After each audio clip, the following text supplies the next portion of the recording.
Alright, and we should be live.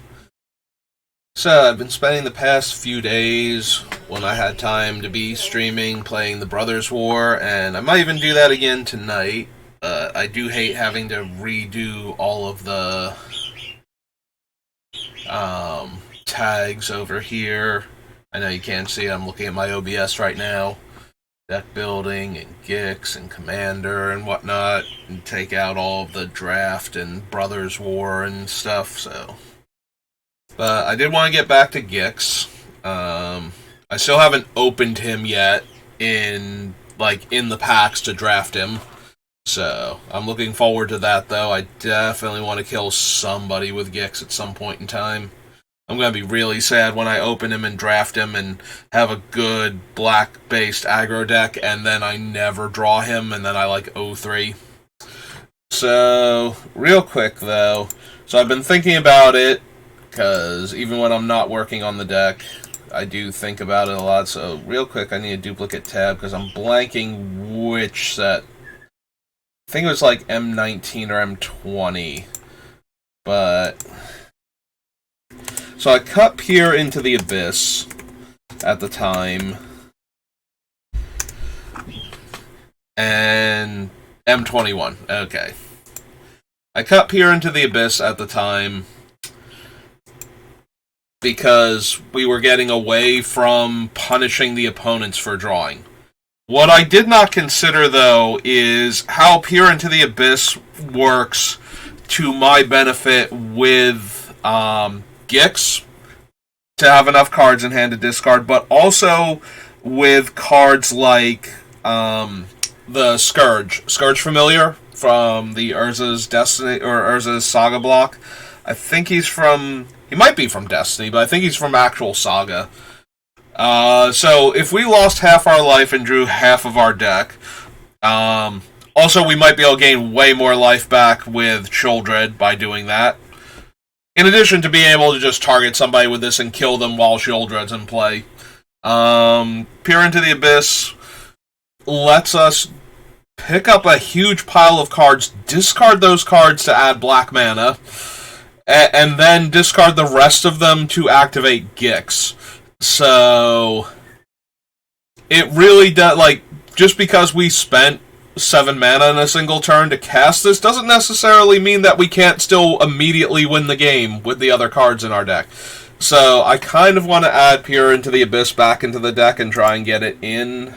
I've been thinking about that for a day or so now, and Element OP. Oh yes, I do go through the alphabet in my head very quickly whenever I need to make sure I'm alphabetizing things correctly. It's 4 black for a sorcery. That's all I really need to know. I remember what it does because I run it in Mogis, and it is one of my favorite, hey, you're done now cards in the deck, because Mogis definitely runs all of the, hey, you drew an extra card, let me punish you for that real quick. So losing half your life and then getting all of the triggers from any Underworld Dreams effect, including the Dreams itself, the red-black hybrid one from Shadowmoor, Sheoldred herself, the Fate Unraveler, all of those. Plus, I think we still have, what's its name on the list, the 5-drop. I'm blanking so hard right now on its name. It's like the little brain in a jar. Has power and toughness equal the number of cards in your hand. Whenever you draw a card, deals 1 damage. It got errata to be a Phyrexian. Also in Mogis, and super blanking on his name, but yeah, all of those type of cards. But that one works if we target ourselves with Peer into the Abyss, where other players take the damage. So I'm kind of trying to remember its name now. Oops, Phyrexian, new Phyrexia. Found Sheoldred, Pristine Talisman, Last Right, Cage Sun, Psychosis Crawler. That's the guy. And it is still on the list. Okay. That's good, because it definitely works with Peer into the Abyss also, so I kind of want to keep that. So, when last we left off, we were at 262. We're now back up to 263 with Peer into the Abyss making it back into the deck. Let's just flip back over to Gix. So, we need to cut 203 cards from this list. We had done the artifacts and the kill spells into groups and put them down here and chopped a bunch of them off. So we're left with Toxic Deluge, Necrotic Hex, Garruk's Wake. Let's see. Massacre Worm, kind of. I'm looking at the Wrath effects: Decree of Pain, Mutilate, Hellfire. Did I skip over Damnation? There's Damnation. But I'm pretty sure I skipped directly over, like, Massacre Worm jumped straight up to Big Game Hunter somehow and missed Damnation. So we have all of those, and we have Target Removal, we have Oubliette, we have Withering Boon, we have Corrupt because I want to be able to gain the life, and Tendrils of Corruption for the same reason.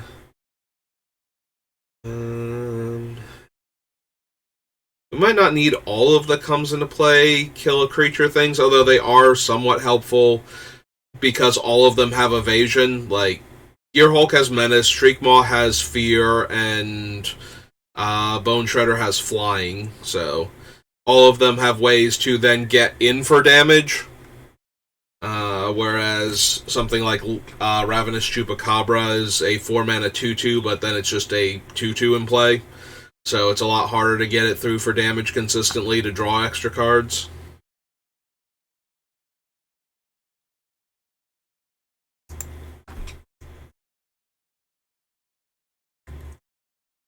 Alright, now that I've seen that, which means it's also misspelled in the main document.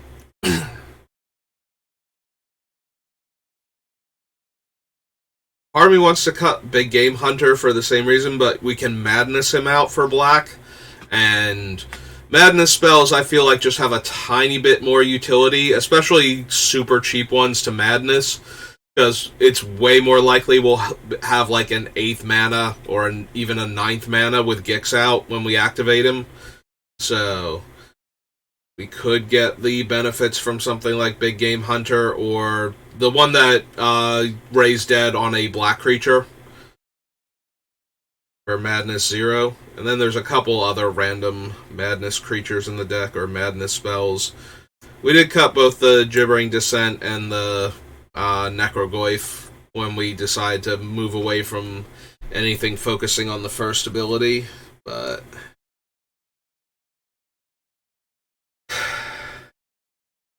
alright, I do like the idea of draining away all of our life and then exchanging life totals with the opponent, but the more I think about it, the more I think that that's not going to be a thing. Like, we have enough life gain in the deck that we shouldn't need these shenanigans. It's funny, but I don't think we actually need them.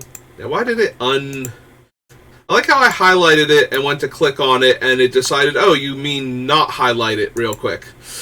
As I'm clicking on it. We're just going to shrink the entire thing back down to over here. But yeah, we should be able to cut Mirror Universe. I think I already cut Tree of Perdition.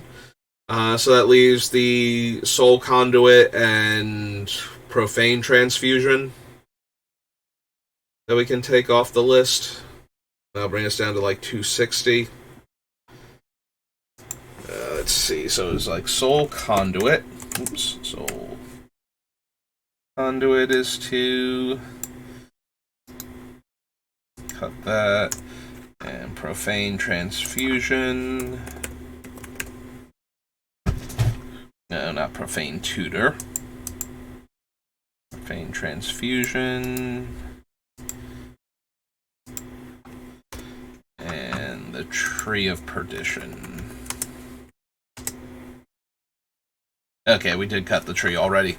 That's what I thought, but I couldn't remember. So we come back up here, and we go down to 260. Clear all. Alright. So 200 cards need to come out of this deck.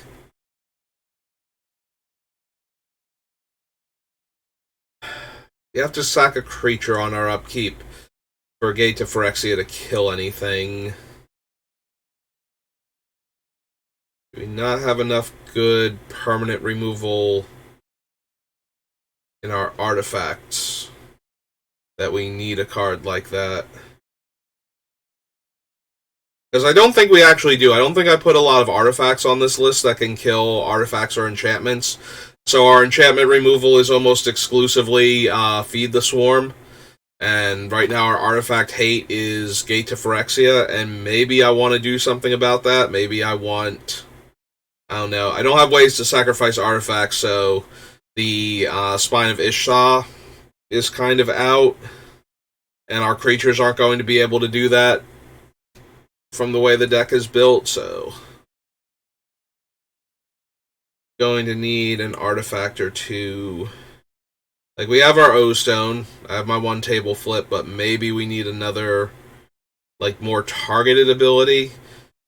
I have to see if Karn's still on the list. I might still have Karn on the list, so we might be able to use him. Also, I think I need to get a feel for all of our creatures, because I have all these equipment in there with the idea that we're going to make a giant lifelink creature, and we're going to get in there for all of the lifelink damage. And we certainly have a bunch of those on the list, so that's not an unreasonable assumption, but I need to make sure we're actually going to have creatures for all of this equipment to go on.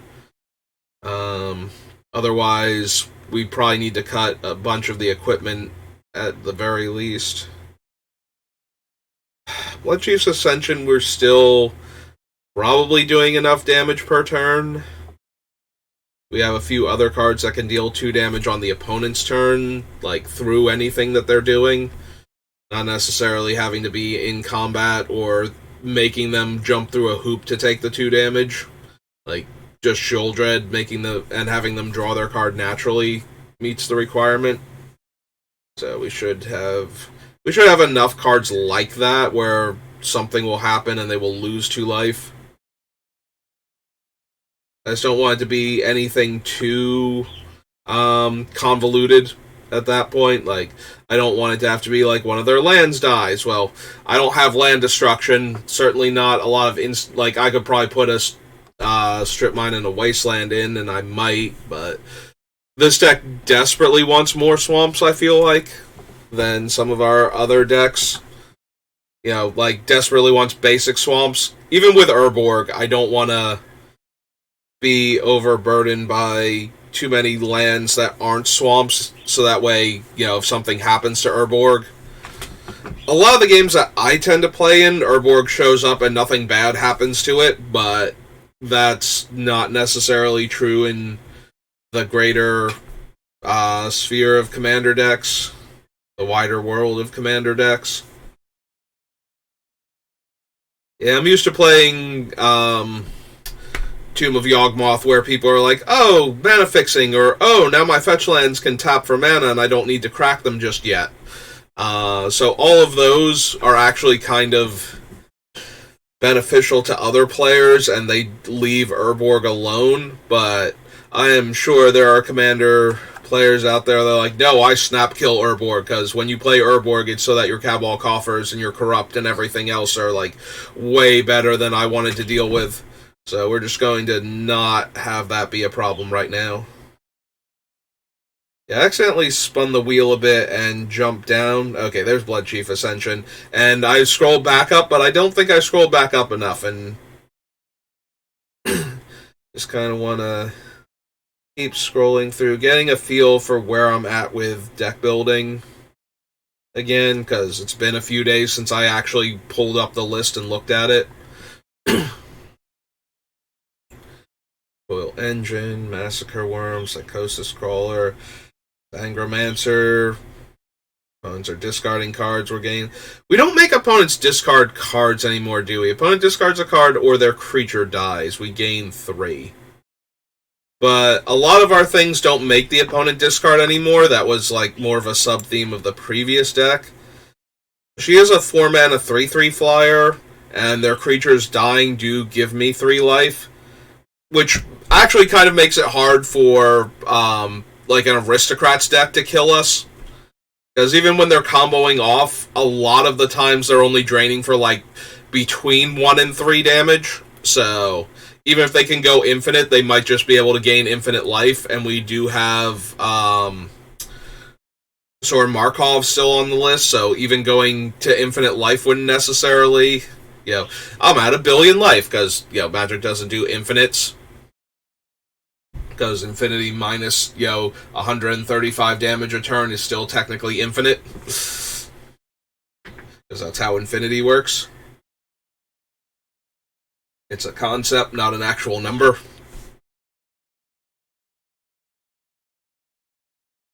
So...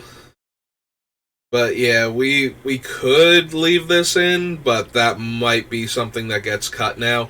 It's also a 4-mana 3/3 flyer and a vampire, so it works both as an evasive threat to put equipment on and as a vampire to interact with the handful of other cards that care about vampires in the deck.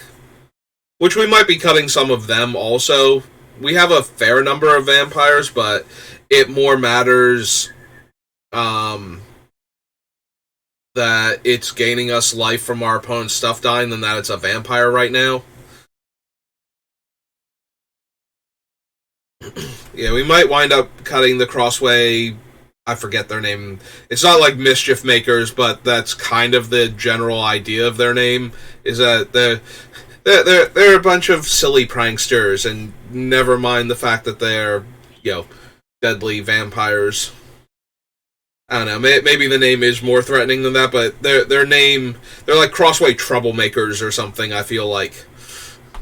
And that belies the incredible threat level of, like a 6/6 vampire or whatever they are. Pontiff of Blight I want to have make it to the end, especially if we have enough creatures. Yeah, things like the Abhorrent Overlord and the Deranged Hermit, but for black pips. Underworld Hermit, I think he's called. Just making a ton of random little dudes between Gix's own ability and some of the other things we have going on. Is a vampire. We do have a reasonable number of 4 toughness creatures, but I could see this thing getting cut too. Both modes on Palace Siege are fine, but, we don't necessarily need them. There's a lot of these things are good, and trying to figure out which ones we actually absolutely need in the deck is where the problem comes from.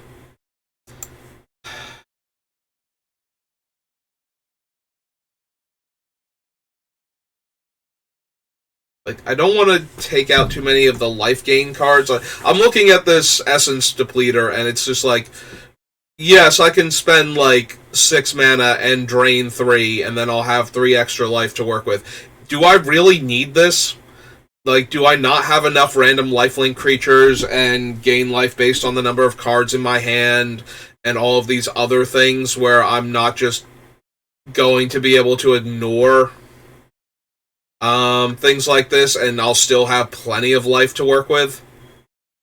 And the answer is, probably, but at the same time, I have cards that, when I gain life, they do things, and we definitely need to gain life in this set, or in this deck. So, I want to have enough life gain where we're triggering that, and being able to gain the life at instant speed for some of them, because I know the one which I'm pretty sure is at the end of our turn, but the other one is just whenever we gain life, we can pay a black and raise dead, and I want to have access to that on opponents' turns. Oh, my creature's in the graveyard and you're trying to exile my graveyard. Well, what if I gain some life real quick and spend some black mana? Or I'm trying to bring my thing back and you try and remove it. It's like, well, I do have instant speed life gain, so maybe I'll just gain some more life and bring my guy back anyway. It's going to be an onboard trick, though, so, yeah, most players, like, it's more like it takes away their ability, like, it's kind of like they have to try and remove it and make me spend more mana, and maybe I can't do other stuff now. Or maybe it's a back and forth where it's like, then I activate my Scavenging Ooze again. It's like, well, then I'm going to gain another life, and I'm going to try and buy back my guy, and I'm going to make you tap out of green mana here, so that way, when I get around to my turn, maybe I can actually rebuy something. You know, make them spend it when they don't want to, like when it's about to be my turn, instead of when it's about to be their turn. But maybe that's just not at all necessary.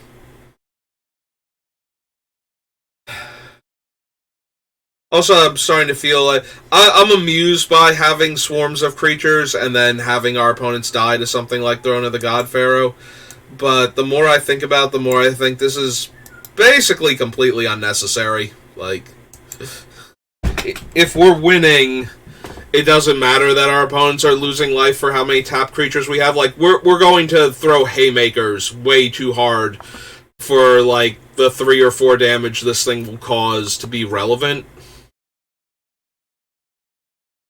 a lot of the time, so we can probably cut that. And I forget if we cut the Foul Tongue or not, so I'm trying to remember where it would be on the list. It's up here somewhere. It looks like we did. Okay. Yeah, there's like, not invocation, but like ritual or something, where it, like, target player lost X life and I gained X life, where X is the number of attacking creatures I control.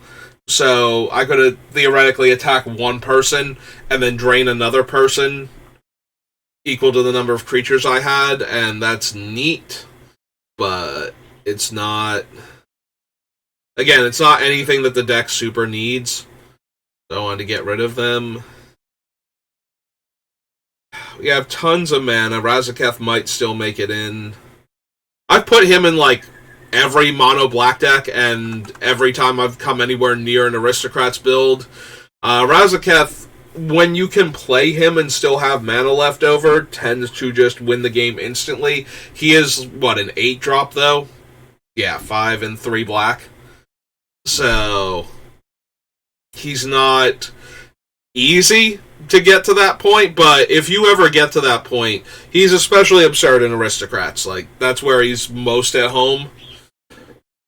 But we can still do a lot of damage with him in other ways.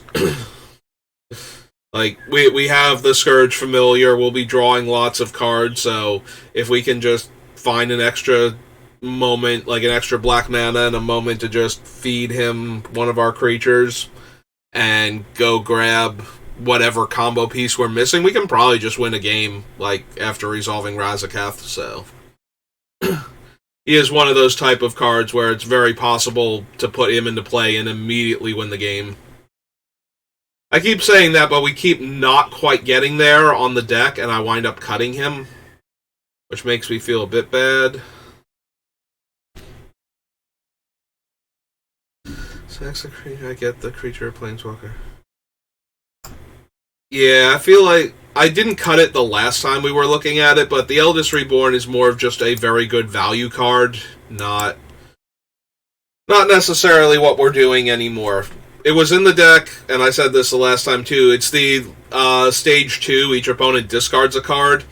Was really good with the original idea that we might focus on the first ability and making opponents want to attack each other to death in order to get free cards. But I really do feel like Gix is way more powerful with his second ability. Like, the first ability, players are going to draw some cards anyway, just because it's, you know, it's free card draw. Like, everybody loves drawing cards. Everybody wants to draw some extra cards. So, we're going to get players to attack each other anyway. We don't need to trick them into doing that, or really super heavy promote it. So, We don't need, like, the heavy discard. I do kind of want to keep the Words of Waste if we can, just because I will have times where I have a full grip, and I don't mind taking away everybody's ability to do everything right now. You know, I have 10 cards in my hand, so we'll just make everybody discard instead of me drawing a few cards. You know, if I attack with, like, 3 creatures, and I get to take 3 cards from everybody by spending 3 life and 3 mana, instead of spending 3 life and drawing 3 cards, that might technically be a better use of my card draw triggers off of Gix if we just take everybody else's resources for a turn. And yes, they can fight each other to get cards back, but then they're killing each other and not me, and I'm fine with that. Maybe Words of Waste still goes, but it feels like it's close enough to being good in the deck. Font of Agonies. Font of Agonies is probably one of the best removal spells in the deck. Like, we're going to have 4 counters on this thing almost constantly during the game, and we're going to be able to kill whatever creature we want to that's not indestructible or hexproof. So.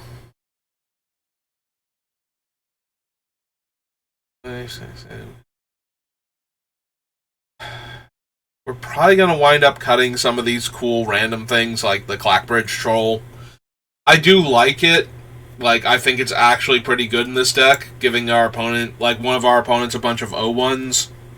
Especially if we accidentally give them 1/2s, like they have an Anthem effect, and it's like, well, now they can attack the other players and draw some cards with those.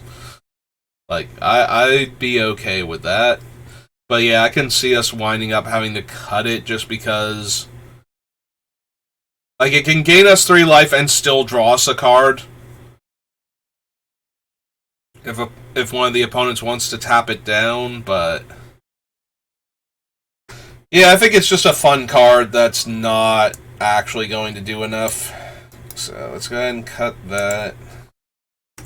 We can probably cut the Order of Midnight, too. It's in here mostly because it's a 2-mana, 2-power flyer, so it's very easy to cast it early, and then play Gix immediately after, and draw a card. Like, having an aggressive flyer, or something that's very difficult to block in the first few turns of the game, means that we will almost definitely get to draw, like, 2 or 3 cards with Gix, just from that creature being able to attack for a few turns. So I'm kind of down for that. I guess we can leave it on the list for right now, but yeah, I think the Clackbridge Troll can go. So we got 3 cards I've cut so far.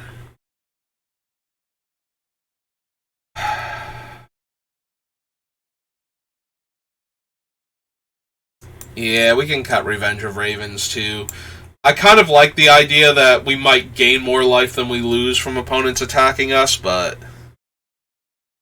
I think we have more, like, for discouraging attacks, we have Dread and No Mercy on the list. And I think those 2 are better than Revenge of Ravens for and if nobody's attacking us, then we don't gain anything, so it's not working the way I want it to. Like, either people just aren't attacking us and we're not gaining any life because of that, or we're gaining some amount of life, but we're probably losing more than we're gaining, for the most part. I do like Dustfang Mentor. It might not make it all the way through. A lot of our creatures have lifelink, and a handful of other ones have Death Touch, and then we have Henrika that likes to buff our flying lifelink and Death Touch creatures. So I'm kind of okay with that. Professor Onyx, I keep thinking about taking her out. She's 6 mana. She drains when we cast an instant or sorcery. So that's okay. We do have a bunch of other drain effects, so we can probably go ahead and cut her from the list. We have a reasonable amount of instants and sorceries that we can cast, but nothing that's like, oh yeah, no, we're definitely going to do that, and we're going to gain so much life from her.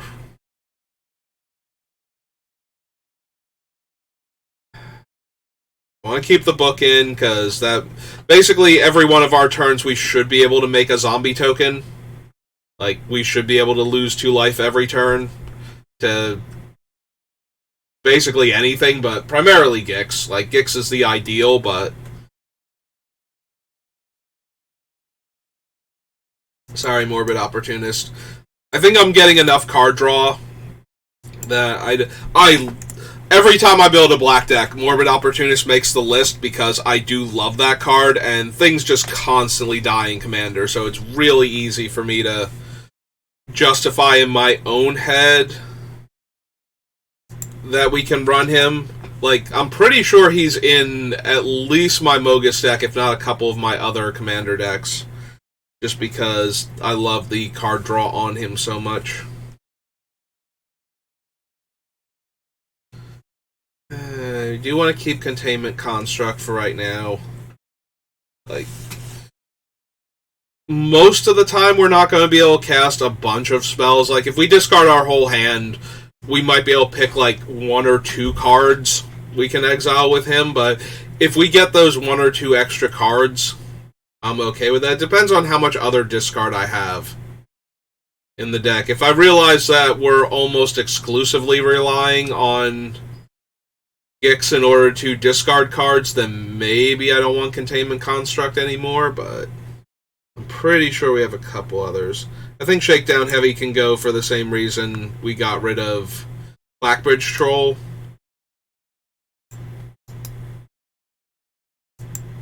Gonna cut that.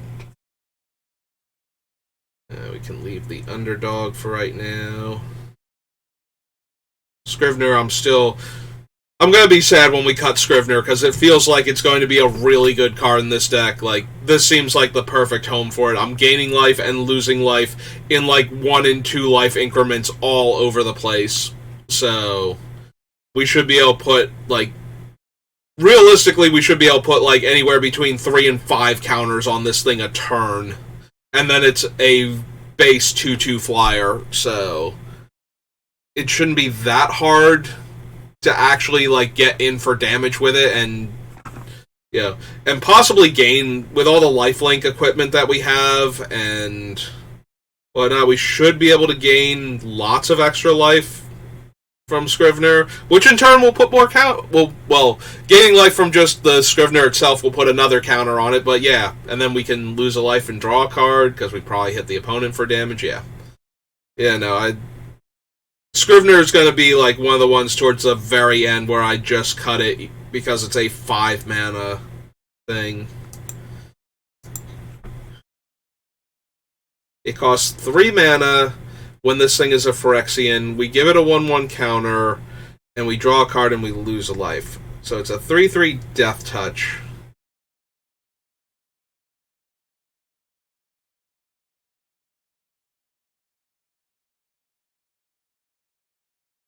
For 3 black and 1 spread across any number of turns. And then every time thereafter, when we pay 2 black and 1, it gets a 1/1 counter, and we draw a card and lose a life. I feel like this thing might wind up getting cut towards the end. It starts off, we can play it turn 1 and possibly have it out when Gix starts attacking. Or when Gix comes down, so we have a creature to attack with. Similar to why I want things like the Order of Midnight and the 1/1 unblockable creatures in the deck.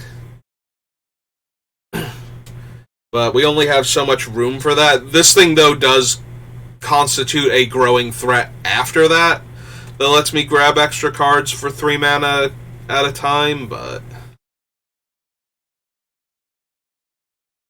I feel like it's not quite worth it.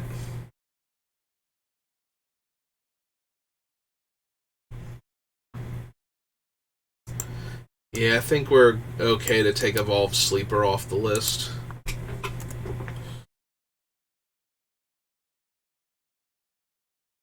Cruelty of Gix can stay for right now.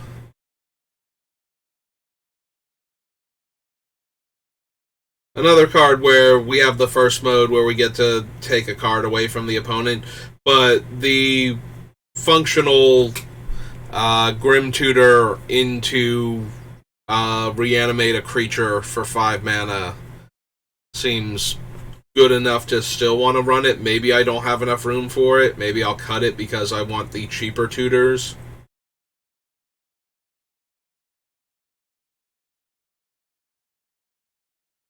I like the Puppeteer. I like the Flesh Gorger. The Portal is okay, and we might wind up cutting it. I have run Debtor's Knell in the past, and obviously we're running Sheoldred, like original Sheoldred, and both of those have very similar function to Portal to Phyrexia, in that they buy back one of our creatures every turn. So I'm not really balking at the effect on it. I'm just wondering if I actually want to bother running this when I have so many other super expensive cards. Like, there's tons of, like, 6, 7, 8 drops in the deck. I might wind up having to cut it just because of that. Maybe we cut the Symmetry Matrix also. We have so much card draw in this deck that maybe I don't need to spend mana every turn drawing a card. Maybe I can just draw all the extra cards from all of our other effects. Okay. I was moving the Word document around for myself on my screen so I could see, because I can see the bottom, like the very bottom of OBS, and it looked like I might have flashed into the red, and I was looking for like the drop frames and whatnot. It seems to be okay though for the moment. We have the Titans to shuffle the cards back in, and we have other life gain. Can probably ditch the elixir. Like, if somebody successfully manages to exile both Kozilek and Ulamog out from underneath me while I'm trying to shuffle my graveyard back in, then they got me, I feel like.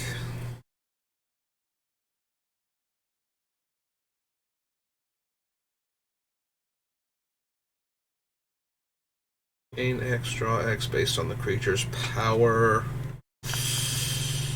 Maybe Disciple can go.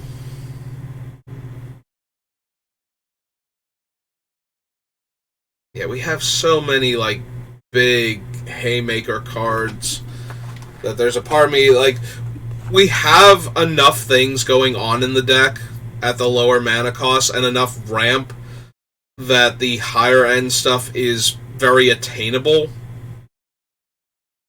But at the same time, I don't want to see an opening hand of, like, 5 lands, you know, and 2, like, 7+ mana spells. Like, that's not going to get Gix anywhere. I can't keep that hand. And the more we load up on high casting cost spells, the more likely that is to happen. So I don't want to...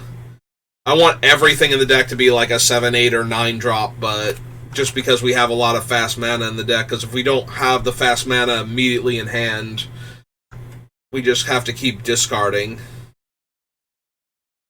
eventually, because we're just gonna, if we don't, like, we don't have the fast mana and we don't draw lands, then once we get to a certain point, we're not just, I don't want to get to where we have, you know, we're not drawing cards with Gix because we don't have aggressive creatures in the beginning, and we're just sitting on all these expensive spells we can't cast, and we have to mulligan too many hands like that. So I'm okay having a bunch of those cards in the deck, but I don't want every single card in the deck to be those things. Like, we're just going to magically have the 7, 8 mana we need on turn 4 consistently to do something super cool. Endless Atlas is easy to trigger, but we draw enough cards off of other... We have Gix, so if we're getting in for damage, we don't need all of the other card draw that I managed to cram into this deck. Like, I'll leave in some stuff like Phyrexian Arena and whatnot to give us even more card draw on top of everything, but... Yeah, I got a bit rambly before, but I just don't want the deck to be constantly clogged with like 9 and 10 mana plays all over the place. I want enough stuff to do on like turns 2 through 5 besides casting Gix.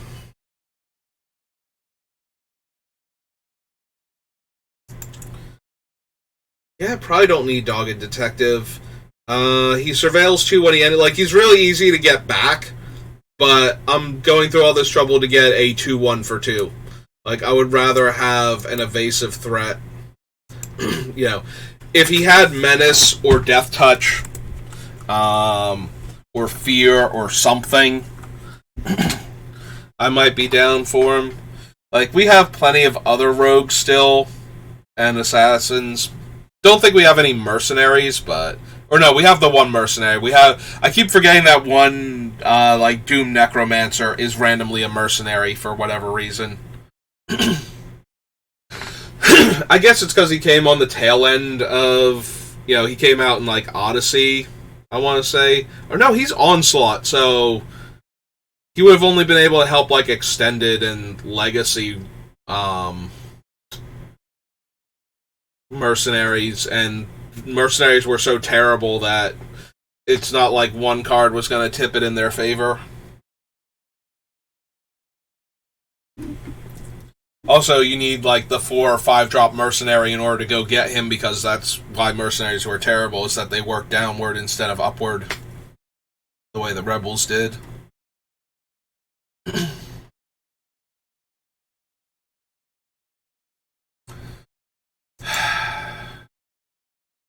Can probably cut the Great Unclean One. It only makes 1/3s, like 1 per opponent that's lower than me. Which is sometimes very easy to do, I feel like, and sometimes it's going to be very difficult to do. Like, sometimes we're going to be gaining tons of life all the time, and it's just going to be super easy to stay above everybody else, and sometimes we're going to be spending all of our life and don't really have enough of the life gain effects to offset that. So this guy's just going to be each opponent loses 2 life for 5 mana, and that's not... For the same reason that I cut the Throne of the God Pharaoh, where I don't think we're going to be able to do enough damage with it that's going to be at all relevant that we spend a card on it. I kind of feel the same way with Great Unclean One, if it's only dealing 2 damage a turn. And we might wind up cutting the Vengeant Vampire as a 6-drop. More so that it's a 6-drop. Like, if it were less mana, then, you know, and even if it were smaller, like, I could definitely see us running this. If this was, like, 2 black and 2 for, like, a 2/2, lifelink when it dies, destroy target creature and opponent controls, and we gain 2 life, I'd probably be a little more interested in that. In fact, I think we can go ahead and cut it. We don't have enough ways to sacrifice it to just go, oh, it triggers now. Like, we control when it triggers, so we can probably cut it for that reason. Actually, let's leave another space to differentiate the mana rocks, and we can come down here to Vengeant Vampire, and there it was. And go. I'm actually going to hit cut and see. It didn't tell me how many things made it onto the... Oh, it didn't count it. It's like, you already had this over here, so we're not going to tell you. I wanted to see how many things we had on the list. Get a quick count. What if we copy this Infernal Grasp, then? 15. So there are 14 cards that I just cut, and then I copy the Infernal Grasp, so 14 cards brings us down to 44. Or no, 46, sorry. 14 cards. So 46.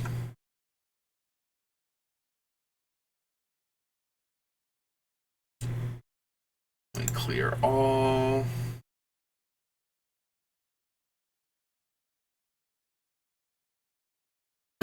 Mindstone, Scroll Rack.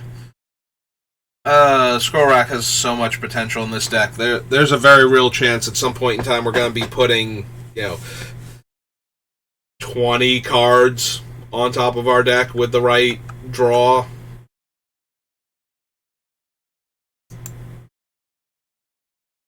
Yeah, it's like we drew half our deck, but we don't have enough thing. Like we somehow missed the one thing that we needed in order for this to actually be working. So we just exchanged the half of our deck that we have for the half of our deck that we don't.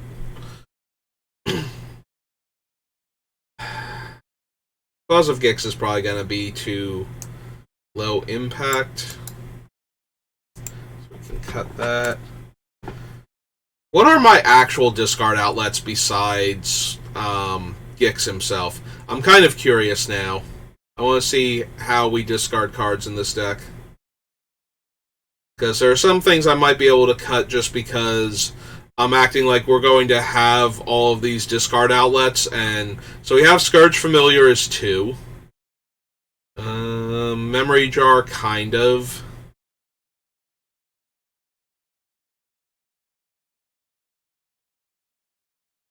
Dynamo. So far, we're kind of sitting on 3.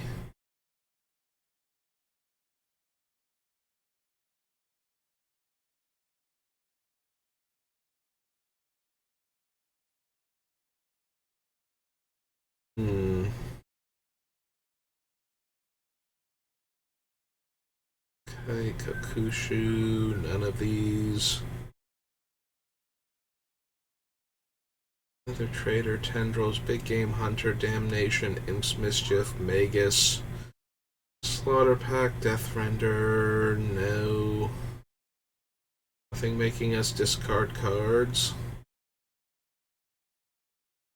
Sorin, Nighthawk, Assless Collar, Highborn, Kozilek, Ulamog. We really don't have many, if any, discard outlets. I thought we had a couple other ones, but yeah, the more I'm looking at this, the less I think that that's true. Souls, Grave Betrayal, Pack Rat. We have Pack Rat, so that brings us up to like 4, I believe. Maybe 5. I think it's either 4 or 5 right now. Well, I know it's either 4 or 5, but I'm leaning towards 4, maybe 5.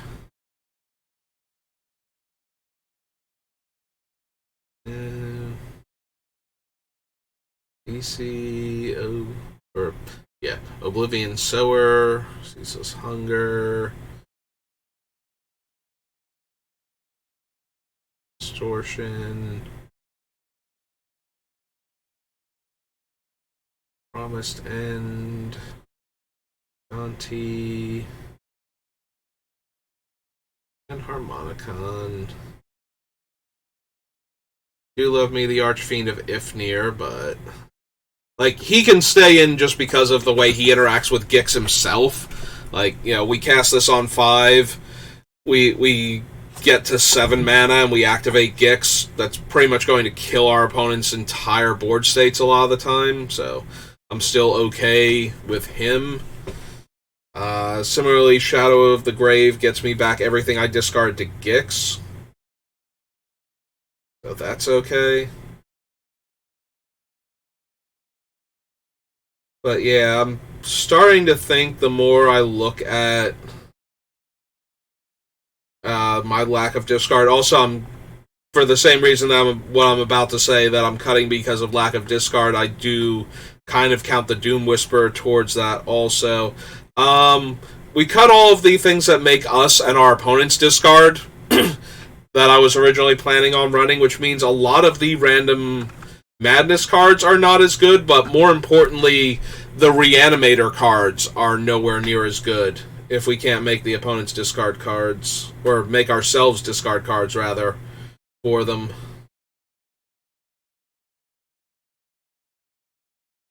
Elmire Knight, Murderous Rider, Rankle can make us discard.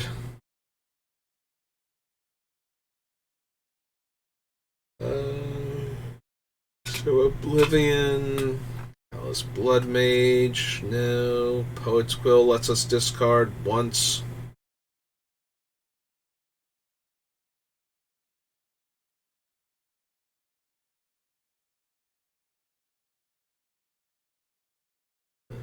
Rika doesn't do it. Yeah, maybe I just don't have enough discard outlets as I thought I did coming into this, so maybe we can cut a bunch of the Reanimator cards. Because they're a lot harder to set up than I originally thought.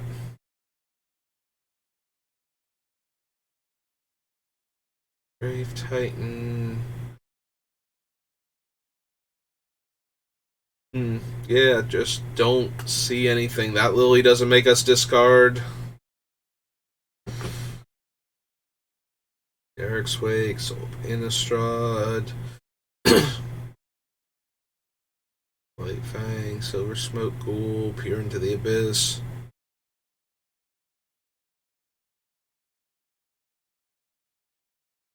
Kind of Cruelty. Feast can stay in for the same reason. Like, if we're discarding 30 cards to Gix, we're able to deal 30 damage and gain 30 life, so I'm perfectly okay with leaving something like that in here for right now.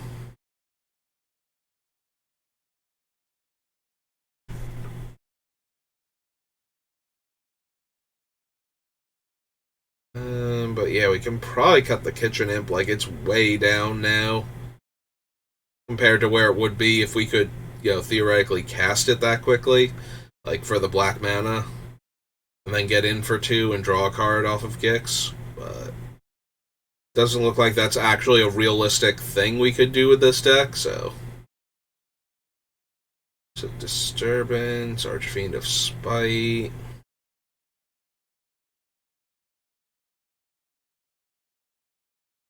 Bone Miser I want to keep. Again, anything that benefits from every single card we discard can probably stay in here. It's the ones that I have to discard a card to do anything with them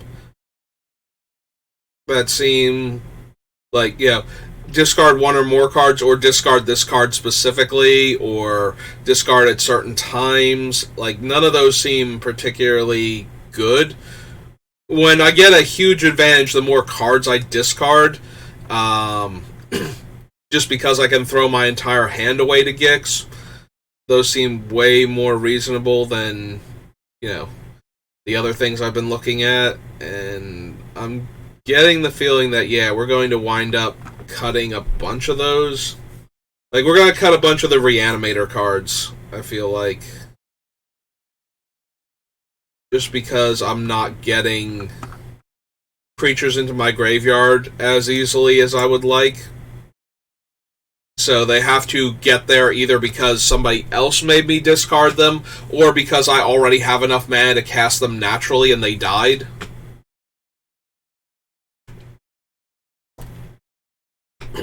So a card like Victimize goes down a lot when I can't intentionally stock my graveyard in preparation for it in the early part of the game, and then just lose like a token or the 1/1 unblockable or something, and get like 2 huge super powerful creatures into play.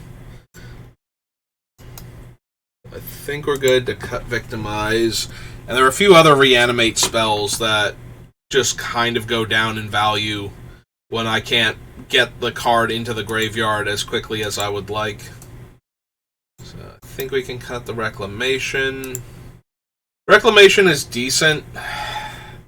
Spending 2 mana and 2 life to add another card back to my hand towards the amount that we can discard on another turn for Gix feels good, but...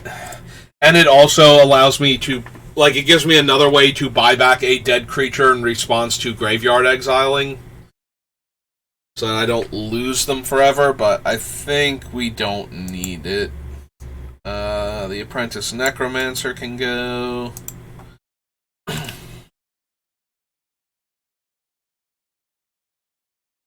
Arena, offers, Doom Necromancer. Oversold Cemetery is probably trying too hard. Like, if we don't discard an Eldrazi Titan, we should be able to easily put 4 creatures into the graveyard with Gix, but I don't think we actually need that. Again, getting back a thing every turn towards activating Gix's ability again seems alright, but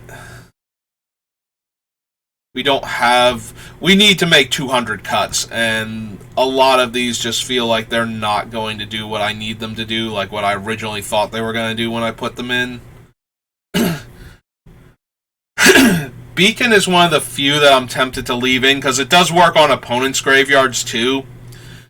And even though we're not making them discard lots of cards, if we kill something powerful, and then we can take it, I am perfectly okay with that.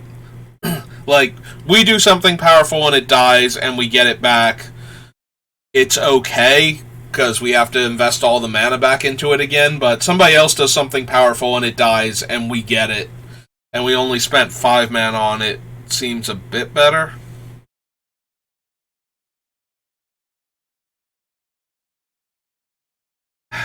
We probably don't need Big Game Hunter. In fact, we probably don't need the Call to the Netherworld either. I was thinking they would be fun, and we do have some discard outlets still in the deck, but they're kind of low impact. They're just value cards at this point that we get a little bit of value. Hang on, my phone is ringing. I need to go check that, I think.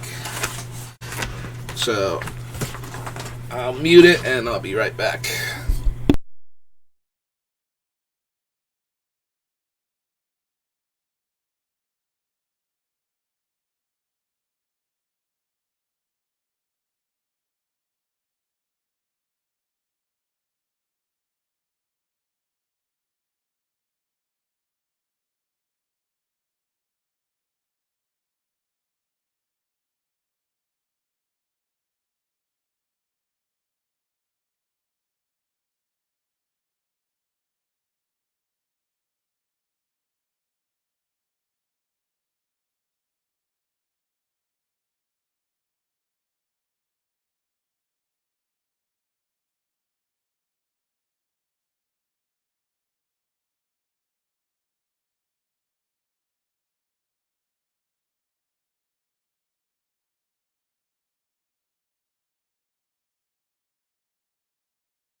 I'm back. I missed the call, and our phone is so old that the display screen, especially if you try and scroll through like missed calls or something, just is completely unreadable, so I don't even know.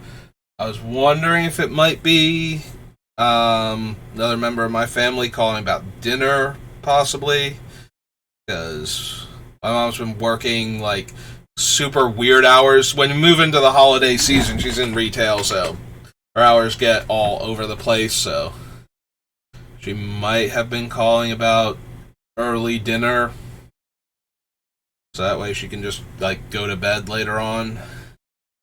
Well, if I missed that and I have to figure out my own dinner, that'll be fine.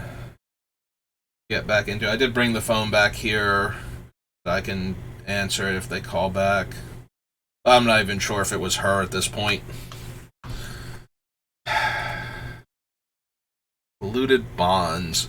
Every time an opponent plays a land, they lose 2 and I gain 2. Will definitely get me a bunch of life over the course of a game, even at 5 mana, but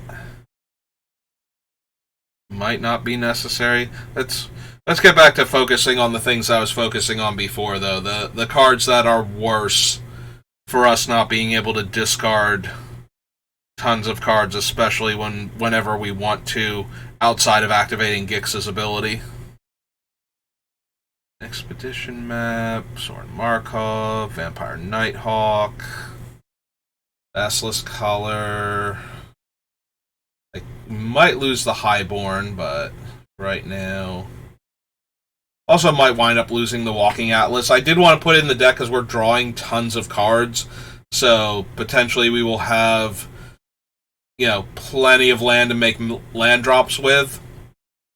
Which I guess means I can cut the Journeyer's Kite and the Compass now that I'm thinking about it. So we might go and grab those two also. But yeah, more Reanimator, more discard value cards. Is there anything else that I have on this list that is way weaker because of our lack of such interaction that I thought we were going to have? Underworld Connections, Screecher, Overlord, Grey Merchant, Downfall.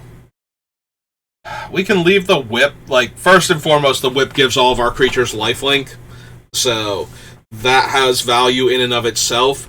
The ability to bring back one of our dead creatures to unearth it effectively and attack with it on top of that is just a little bit extra. You know, gives us another creature that we might be able to get through for damage, gain some life, and draw a card. Probably worth it. But yeah, we're mostly running the whip because while it's in play, all of our creatures just have lifelink. So unless I make enough cuts that most of our creatures have lifelink anyway, I don't think we need to do that. Kalitas, Kozilek, Warping Whale. Didn't jump over anything, right? When I got distracted by the other thing.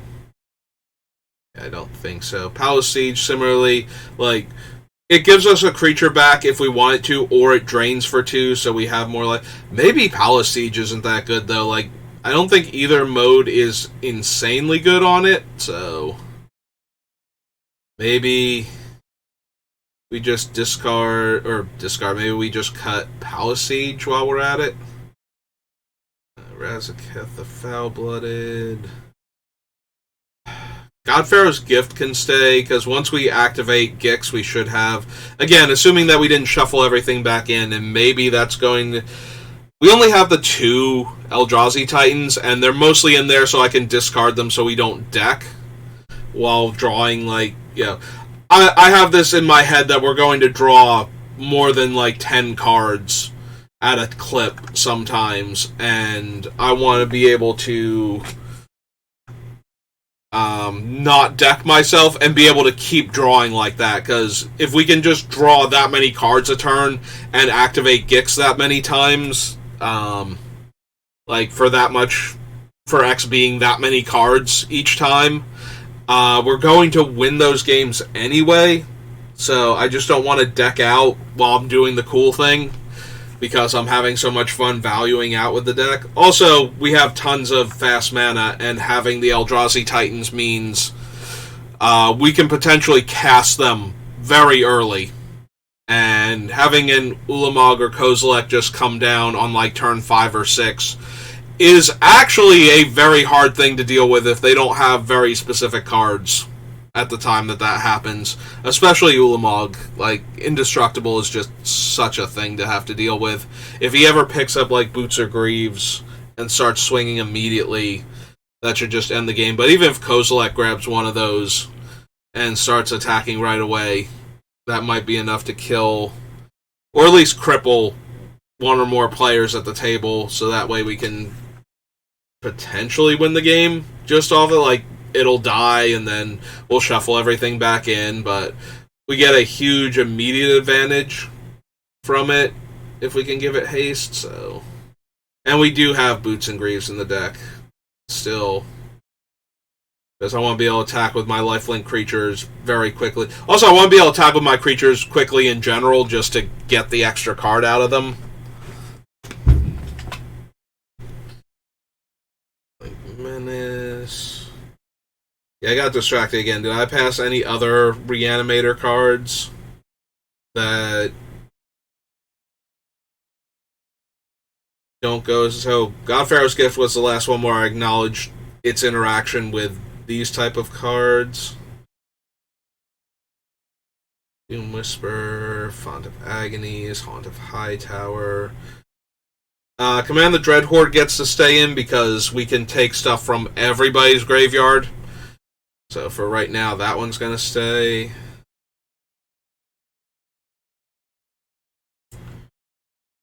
Yara, Falmire Knight, Piper. No. Need the Swarm, Nighthawk Scavenger, Null Priest, Skyclave Relic, Alice Blood Mage, Poet's Quill. Yeah, nope, not seeing anything. We can probably cut the Containment Construct. I was excited to have it in the deck at first, but yeah, we just don't have enough. Sanguine Spy, Tenacious Underdog, Scrivener, Royalty of Gix.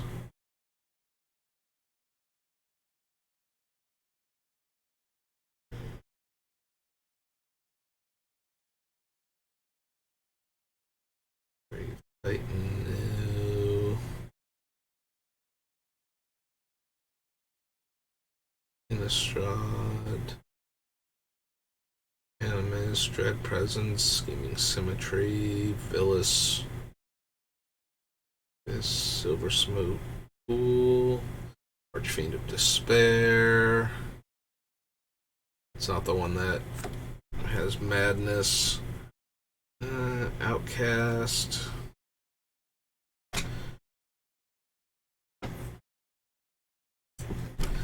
Yeah, we can cut the Kitchen Imp at this point. So that's 10.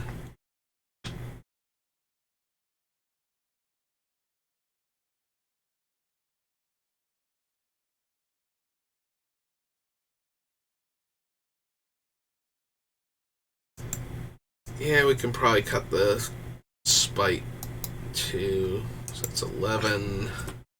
It's partially in there for the Madness. So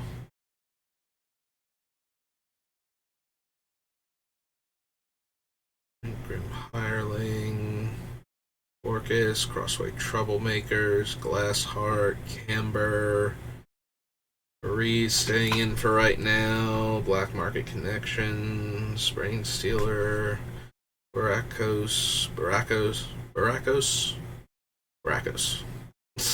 Biotransference, an Optic Wraith, Tarian the Daemon Primarch. Pay X to make X 2/2s, where X is the amount of life I lost this turn. Nightbringer, they lose half their life, I gain that much life. Hearts, exile that card, so on half. Which are the Moors? Construct, Another World, Big Game Hunter. So I think Big Game Hunter is down here on the targeted removal list too. Need to get rid of it there. There he is. Hey, goodbye, Big Game Hunter. Alright, real quick. We copy this. 12. So I have 11 cards on the list. So 235. Clear all those off. Alright. There were a few other cards when I was looking at them while scrolling through them. Like, that's probably low enough impact, we can get rid of it. Let's go to the bottom and scroll up this time. Help get the brain going in a different direction. Looking at the cards in a different order instead of the same thing. Maybe opens up a different pathway.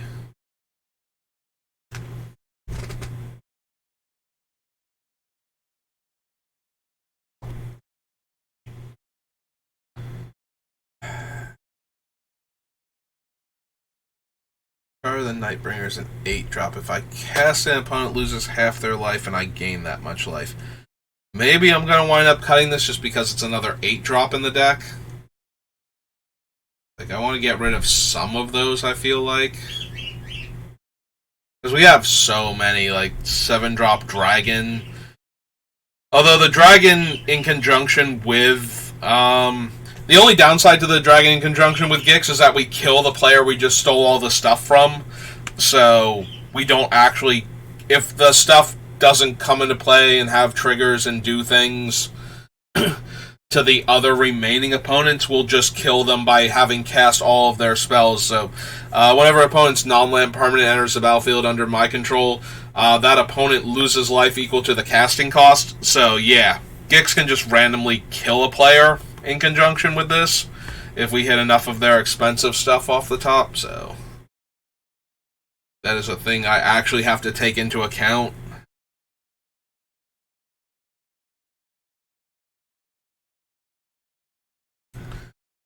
Keep the Wand of Orcus for now.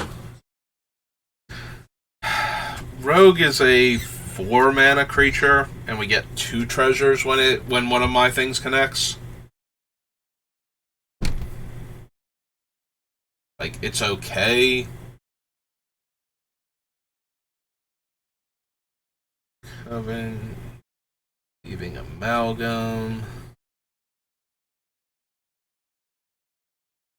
Amalgam might also be able to go. It fits the theme, but it's slightly weaker than something like the Brain Gorger Dragon when I'm actually winning, and not that much more powerful when I'm not more or less insta-winning the game with what I have to work with.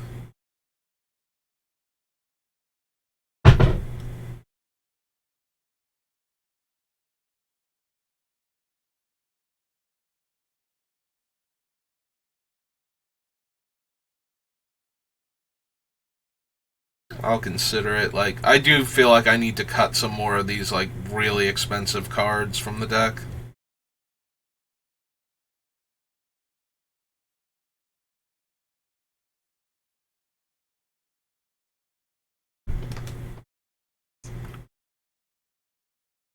The Curse of Disturbance is probably too low impact. That was definitely one of the cards when I saw it. I was like, I probably don't want that.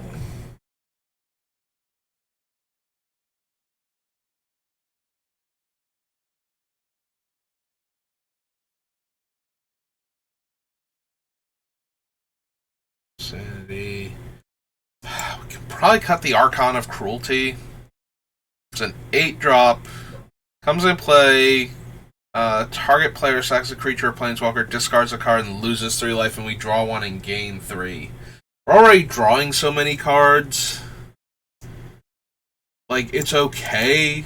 I feel like it would be a better thing if we were reanimating it early, so that way whoever we targeted was losing something of real value and being forced to make way more difficult decisions on what they discard. Plus, free cards in life, always good early on, even after you've reanimated your 8-drop. Archfiend of Despair might be able to go.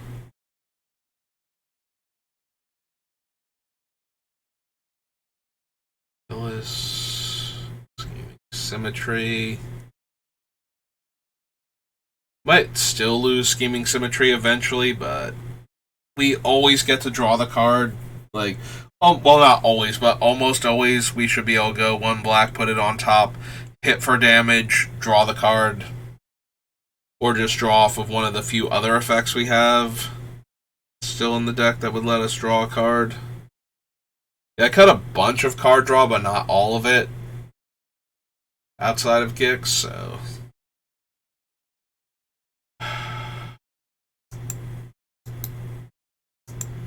Maybe we just have enough other cards that tutor already. We don't need Runescar Demon. We probably don't need Sidisi either at that point. Like, a 7-drop 5/5 and a 6-drop 4/4. Or is she a 5-drop? She might be a 5-drop 4/6. Demonic Tutor, functionally with Death Touch. But we do have to exploit a creature to do that. Yeah, we can probably cut the demon, and we can probably cut her as well. Probably gonna be able to cut Jiaodun. Jiaodun's always interesting in a mono black deck, but I don't think we're going to have room for him with all the other stuff we have. I could also see cutting the portal as just a 9-drop that we don't necessarily need. Like, it's good, but we have other stuff going on. In fact, I know we have other stuff going on. We can probably just go ahead and cut the portal right now. Flavorful, but not what we actually need. 7-power Lifelink Menace. And Ward. The Ward's both good because, you know, the opponent at least has to lose that life, but also terrible because Commander losing 7 life is way easier to happen in Commander while still being relevant than it is, you know, you pull this thing in Limited or even Constructed and your opponent has to lose over a third of their starting life to kill it. And games tend to go much faster, so they might not even be in a position to pay the 7 life, but in Commander, like, losing 7 life and going from 28 to 21 to get the 7-power lifelink creature off of the table isn't anywhere near as devastating, so...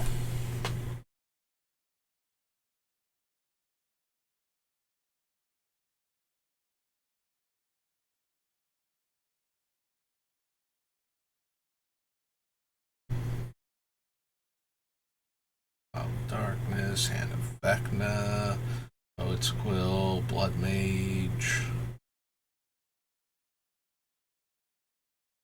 I can see the Blood Mage getting cut. It's potentially 2 bodies, it's potentially another card draw, and it's also potentially a Graveyard Hate card randomly. Like, that level of versatility makes me not want to cut it, but like, none of the modes might be quite good enough. Also, we have to balance out cutting like a bunch of 7 drops by cutting like 1 or 2 lower drops too. We don't want to be all low end. I think we gain enough life for the Oathsworn Vampire. Yeah, I think we can cut the Thematic Compass and the Journeyer's Kite too. Sanctum Seeker can stay for right now. Razaketh, God Pharaoh's Gift, Shadow of the Grave. Can probably cut Oketra's Monument. I'd rather have the other token makers than have a token maker that triggers when I get around to casting a creature. Since not all of my other token makers are themselves creatures. I scrolled a bit fast after I cut it though. What else we got? The Grave. Faith stays in, Archfiend stays in. Panharmonicon. Oh no, Panharmonicon. I'm thinking of the other one that I love, the from Battle for Zendikar, or Zendikar Research, Zendikar Rising, Zendikar Rising. The stupid artifact that Lithoform Engine. I was gonna say that Nahiri was trying to activate. Yeah, Lithoform Engine being able to copy Gix's activated ability definitely stays in. Panharmonicon, not so much. Alright, we're on Kaladesh real quick. I don't feel like... That's what I was worried about. We don't have Strionic Resonator in our list. Strip Mine, Calastria Highborn, and Strixhaven. Right? Like, copies activated abilities. We don't have Strionic Resonator on the list.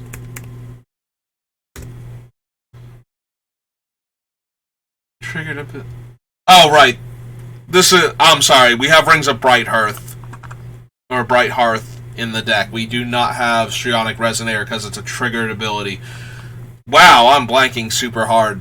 I knew there was another artifact, but instead of thinking Rings of Bright Hearth, I thought Strionic Resonator for copying the ability, and that is not it. Okay, so we were on Kaladesh. Let's go back up to Kaladesh. Astria Highborn, Kaladesh. Okay. We might be able to cut Gonti, but we'll keep looking for right now.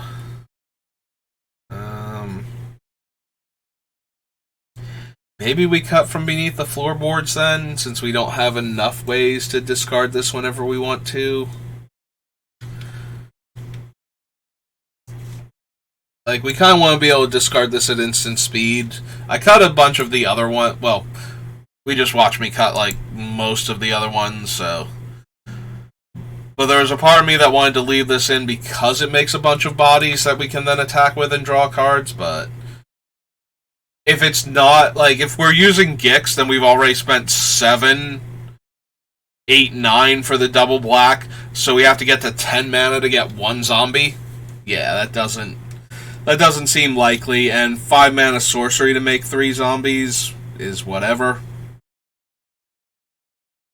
Warping Whale, Great Distortion.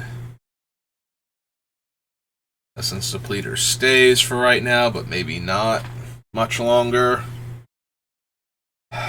Captain's Claws makes a 1/1 whenever we attack, but the 1/1 has to be put into play tapped and attacking. But if we have a clear attack, then we get to draw an extra card off of that, so I could still see cutting it and leaving, because we want the lifelink ones and we want the huge power and toughness boost, so that way we can combine the two. Although if enough of our creatures randomly have lifelink, then maybe we can cut the lifelink ones for the most part. You know, if most of our stuff has lifelink, and maybe we leave the whip in. Maybe we take the whip out at that point, though. If enough of our stuff winds up naturally having lifelink, then I don't need to do that, but it feels like we're going to have enough random things that don't have it for it to be worth it. There's the bracers, actions. We probably don't need Grave Betrayal. We're already stealing enough of our opponent's stuff from the top of their deck. We don't need to steal it from play also, and we don't need to spend 7 mana to do that.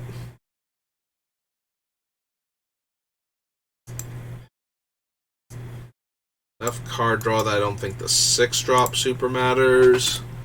Exquisite Blood stacks with lifelink, so that gets to stay. Might not need Bloodgift Demon as a 5 mana 5 power flyer that can let us draw a card and lose a life on our turn. Like, we can target our opponents too, but that seems even worse when we're not punishing them for drawing cards. But yeah, I can kind of see losing the Bloodgift Demon. I can see losing the Army of the Damned too. 8 mana, 13 tap zombie tokens, and then 10 mana after that for another 13, but yeah, I think I want to cut Bloodgift Demon. Maybe we'll give it just a bit longer, because I might also want to cut things that are more expensive than it and leave it in there instead, like closer to the top end of the deck. We're going to keep leaving Sangromancer in for right now. Wormcoil stays. Ulamog, Nirkana Revenant, Kozilek, Dreamstone Hedron.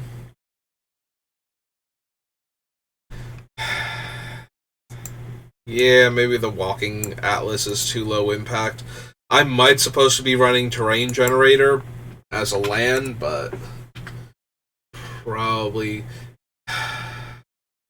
It's also 2 mana. Like, if I had it in the opening hand, I might be able to attack with it on the turn that I play Gix and actually draw a card off of it. But that's going to come up so rarely. Like, it needs to be somewhere in my opening hand or, you know, my first 2 draw steps for that to happen. So, you know, 9 cards out of, 99. So we're at like 1 in 11 chance of it being there.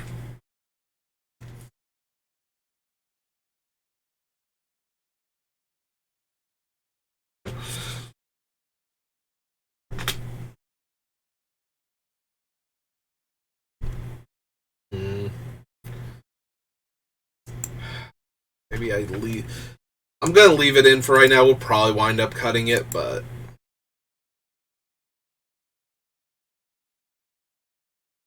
it is. I feel like it's good enough in the early game that there's a part of me that still wants to run it in the deck.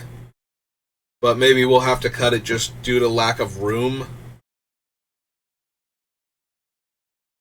Actually, I know I passed it, but let me go back to cons real quick. I think I want to cut the Palace Siege too. I was looking at polluted bonds when I remembered the Palace Siege, and I think there's cities. Yeah, I kind of just scrolled up over like a bunch of these cards, didn't I? While looking, I think I got distracted by the Captain's Clause and just kept going up. So yeah, let's go ahead and cut the Sidisi too. That's 13 cards now that are off the list.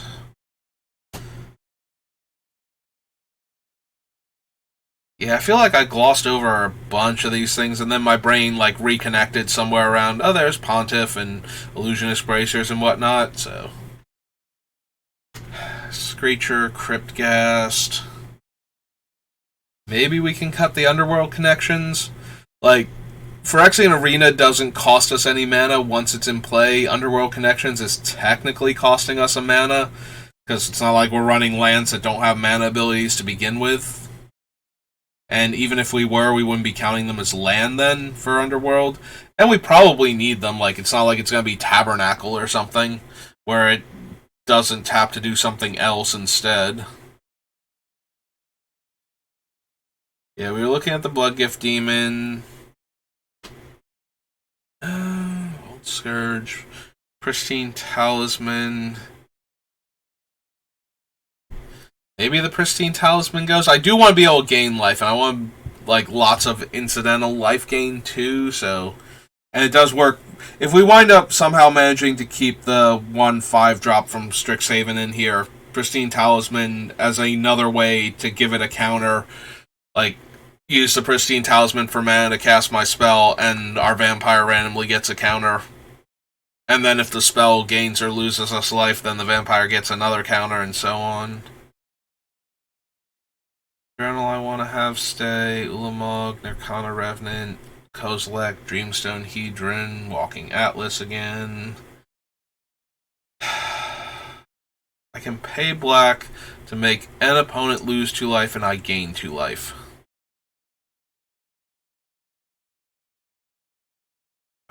I feel like our other vampires are better than Calastria Highborn.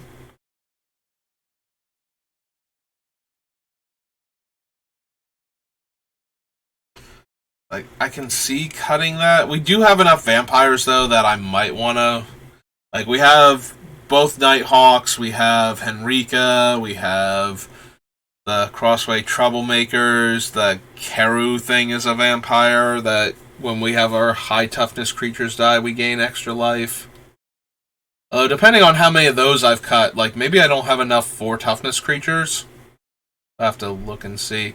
This thing cares about our vampires, so...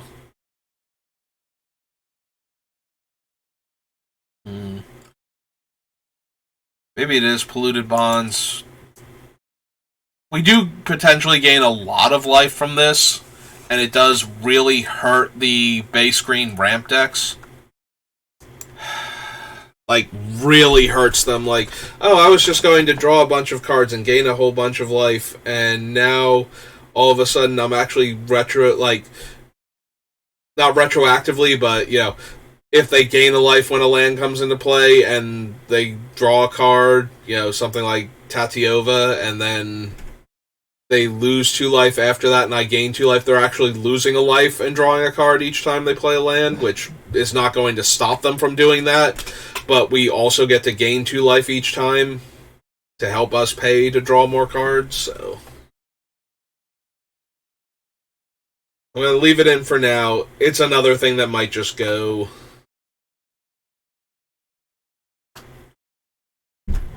Yeah, I'm thinking about the Deathrender and the Quicksilver Amulet. They both bypass insanely high casting costs on some of our more expensive creatures. So they might be worth it, but we don't have a way to sacrifice the creature whenever we want to for Death Render. So that might push that one out.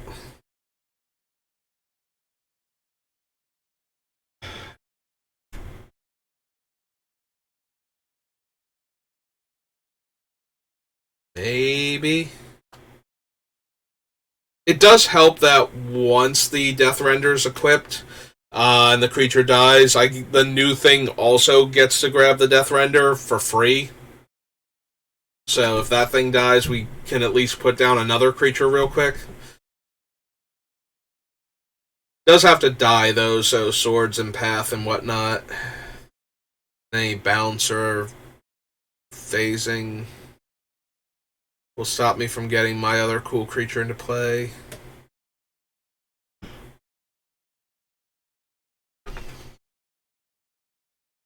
Keep the Magus, keep the Imp's Mischief for now. Nether Trader, basically unblockable. Crane Netsuki gains us a bunch of life. Though who knows, maybe the Crane, it gains us 4 life a turn. Like or am I running Ivory Tower might still be on the list. If I'm running Ivory Tower and Ivory Crane, I might want to cut them. They might be low enough impact that I can get rid of them. Like, Venser's Journal gives us 1 life per card in hand. These aren't giving us any extra life for having more cards. So that might be a reason to cut it. There's Journeyer's Kite. I did get distracted and almost scroll past it. Kokushu, Grave Robber, Izawa's. Okay, we're back where we were. Yeah, alright. Crucible I want to keep. Beacon for right now. Oh, Lost Dream, Sad Robot. We probably have enough artifacts still for Sculpting Steel.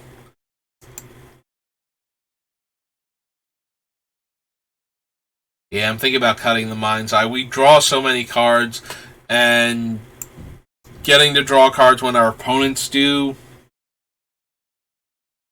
might still be worth it, but we do have to spend the mana on that, so I guess it depends on how much mana I think we're going to have left over when the opponents are drawing extra cards. Or just drawing for their turn. I think I'm okay to cut it. I think it's just another extra card per turn or per turn cycle. Well, it could be up to like 3 cards, like, you know. Very watered down Consecrated Sphinx, basically. Pain, Graveborn. Graveborn Muse might be able to go. We don't have a ton of zombies, and she's kind of vulnerable as just a 4 mana 3/3 with no evasion abilities.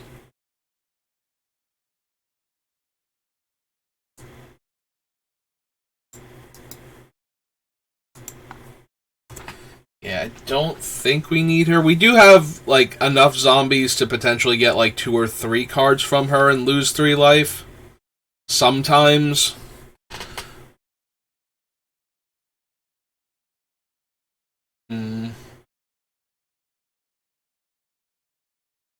I don't want to cut too much of the card draw. Maybe I'm still okay with her. Like, I'm okay with having, what's its name, Phyrexian Arena in the deck.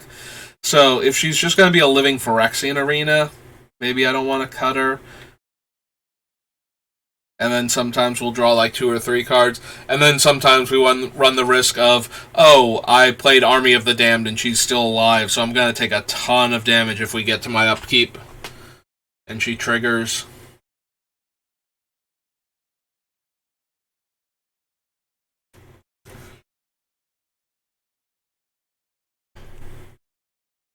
Am I at all interested in cutting the Quicksilver Amulet?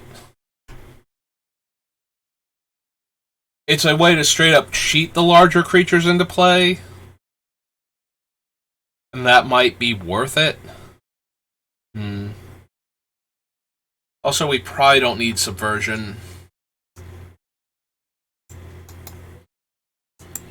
Like, if we have 3 opponents, they'll each lose 1 and we'll gain 3 for 5 mana per turn cycle, but like, Polluted Bonds is doing way more than that. You know, they have to actually not play lands and decide that they have enough mana sources in order for Polluted Bonds to not be draining way more than a Subversion would. Scourge Familiar is like borderline a lock for this deck. Fire. We do have Ivory Tower. I might just want to cut the Ivory Tower and the Ivory Crane at this point. They might be low enough impact. Like, we can gain a maximum... Or no, wait. Ivory Tower still counts per card, right? It's the Crane. Like, Ivory Towers for every card more than 4. We get to gain a life. It's been so long since I've actually had to care what the game text on Ivory Tower. Like, in the back of my head, it's like, you have a bunch of cards in your hand and you gain a bunch of life. And that was all there is to it. So Ivory Tower scales, right? Like, even with it being in the new set, as one of the reprint artifacts, it's still, like, it's so low impact and limited that I can't justify running it. Where X is the number of cards in your hand minus 4. So it does scale, so if we manage to get a large grip of cards, we'll gain even more life. So maybe we keep the Ivory Tower for right now, but I think we can go ahead and cut the Nitsuki from the list. So let's go the other Ivory, and yeah, we always gain 4 life as long as we have 7 cards in our hand, but we don't gain more life if we have more than 7, so I think I'm good to cut that, and that was 17 cards off the list. That was actually a really good, like, sequence of getting cards cut, so down to 218. If I can do math, and I think we all know that I kind of can't. If anybody's been paying attention to any of my videos, especially my drafts, math is just not my strong point. In a game that is very much about math. So we can clear all. Alright, so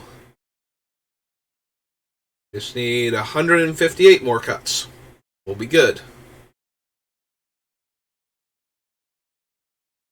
There's so much stuff we're gonna have to cut that I wanted to keep in this deck, but it's all gonna have to go. Except for the last 60 cards or so. It's gonna be really funny when I wind up cutting a bunch of the really expensive top-end creatures and just focusing on the early plays and Gix, and using the fast mana to activate Gix. And the more I say that out loud, the more sense that makes. It's just like, I'm going to have all of this fast mana to activate Gix, so I want to make sure that I have other things to do with the mana. It's like, but what if you just draw all of the cards and then activate Gix every turn? Why not that? Why not focus on Gix so hard that it wins? Like, we can keep some of the expensive top-end cards, but maybe we don't need, like, a huge chunk of them. I'm already worried I don't want to have, like, 7 and 8 drops clogging up my hand constantly. So, like, before we get to the part where we can just do whatever.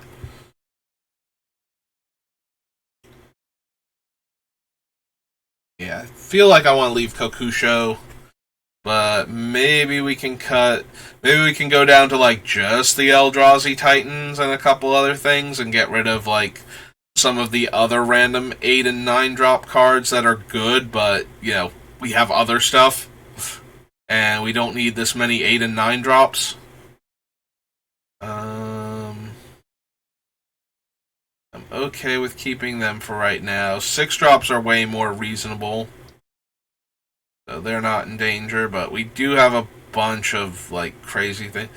We can leave Sheoldred for right now. I think we can cut the Army of the Damned, though. Like, at that point, we should be fine for creatures. We should not need to make... Like, yes, we can top deck it after a Wrath, which was part of the reason why I was considering it, but... we can also play it and then get wrathed and then be sad. So, Abhorrent Overlord, I kind of want to keep because he's a lot of bodies, and therefore a lot of card draw. Sower's fine, 6 mana. Yeah, the more I think about it, the more I think we're going to wind up losing the Essence Depleter as a low impact card.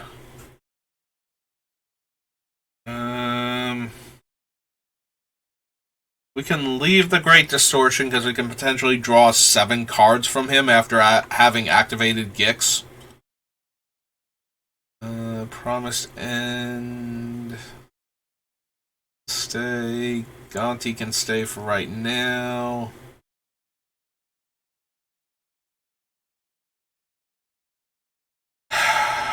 We have things like Razaketh and Velis and all of these other things, and we don't need all of them.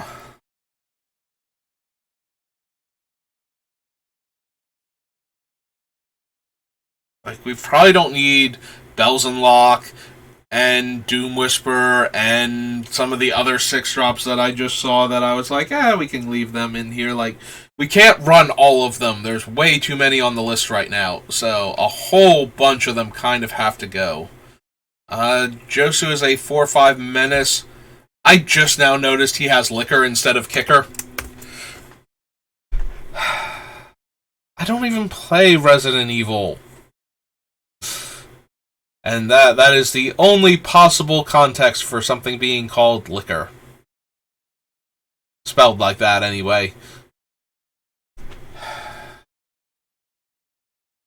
Agonies, the Haunt of Hightower. Like, we have to cut some of these 6-drops.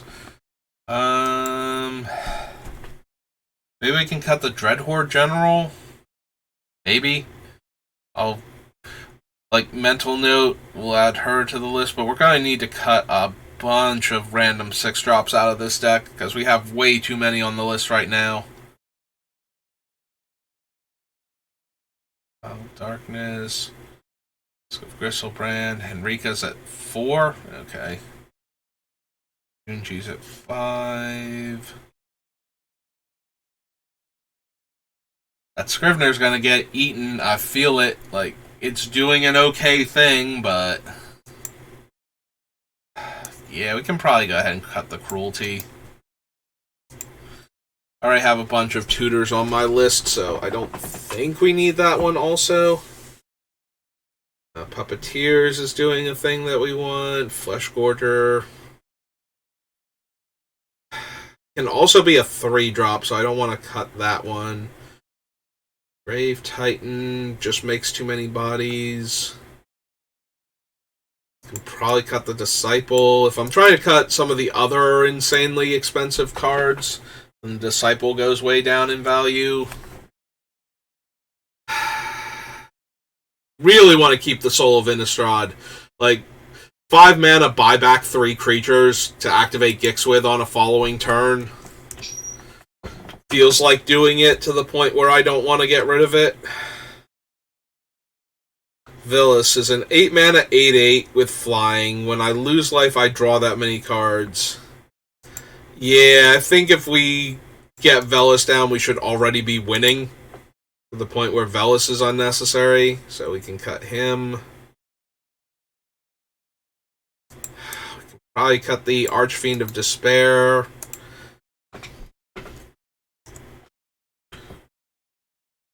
Lord of Hearth and Home, Underworld Hermit, Necrotic Hex, Position Agent, Geomancer's fine, Bone Miser.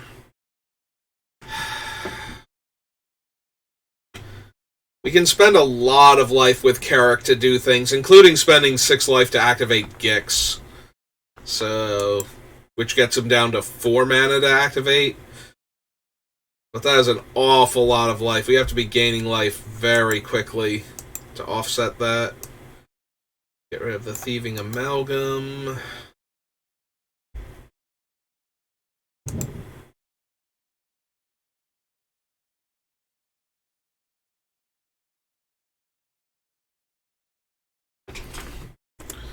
It just took a second. Yeah, it's gotten very, very dark out now, and I did not bother to turn the light on when I came in here, so all that eye strain from staring at the screen is just a bit worse for staring at the screen right now. Oh, it's so dark in here otherwise. Alright, the Grim Hireling I kept thinking about cutting every time I saw it. I think we're finally at the point where it can go.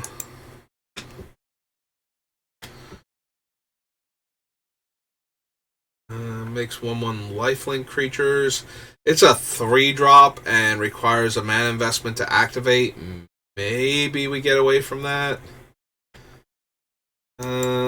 Yeah, we can probably cut Camber.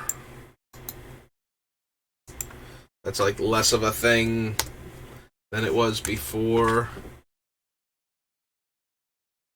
Like, she is a vampire, she does have lifelink, and other creatures dying giving me life is fine, but I think we can afford to lose that.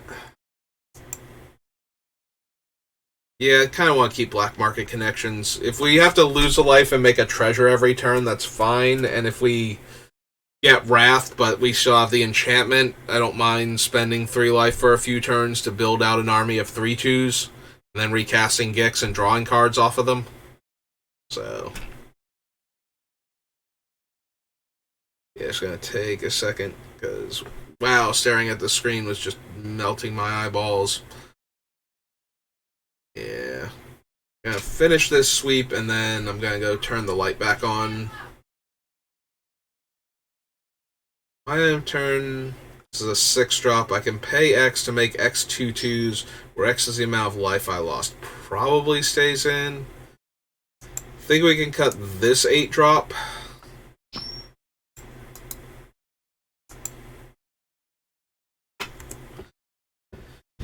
Leave the number as Legion for right now. Saw and Half can stay. Witch of the Moors and Mana Crypt. Alright, so we copy this. I find out we cut 10 cards off the list. Alright, that brings us down to 208. So just 148 more cards to go, and we'll be all set. Alright, gonna hit save. Let me go turn the light on, because this is going to be way too much. Set that down.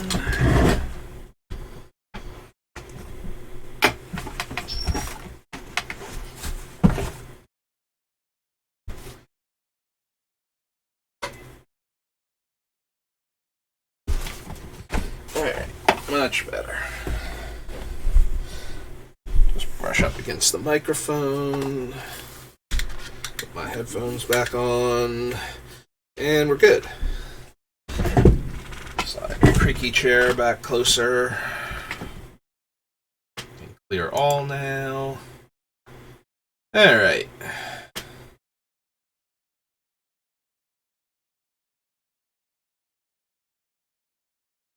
Alright, so what are my early creatures, and what am I making creatures with to keep pushing damage with Gix as much as possible? None of the, although we're in the earlier sets of Magic, so none of my creatures being there seems correct. A Scourge Familiar, Bone Shredder. Like, Scourge Familiar is a 5-drop, so that's not really helping. Bone Shredder is okay. Metalworker can attack for 1, so yeah, we can probably go ahead and cut Black Market.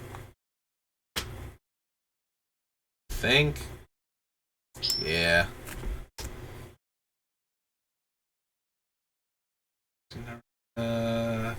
Offers, Mutilate, Words of Waste, War Muse, Decree. So far I've seen like one really early play creature, Solemn a little bit. Like, 4-drops are starting to get away from... Alright, there's Grave Robber. Beat. Nether Trader is really good for that.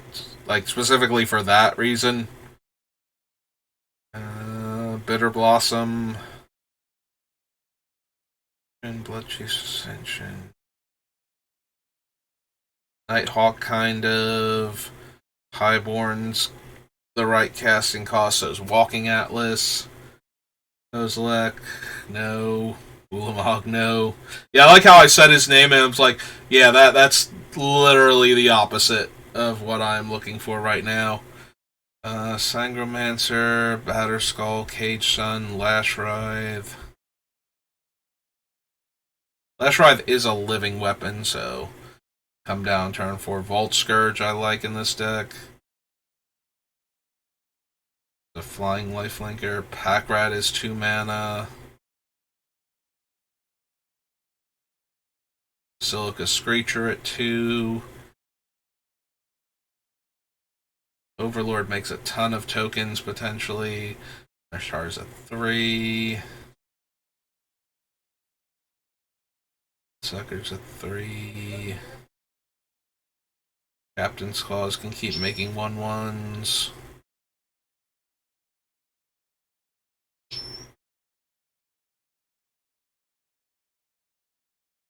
Four's kind of okay.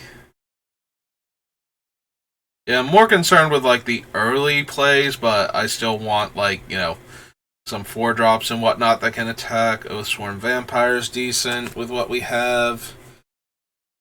Josu at 4 is a 4/5 menace.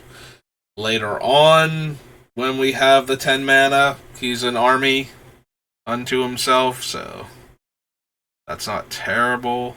As a way to, like, we cut the Army of the Damned, but he also has an Army of the Damned behind him, and they all have menace, so getting him in the mid to late game when we can cast him for his kicker cost.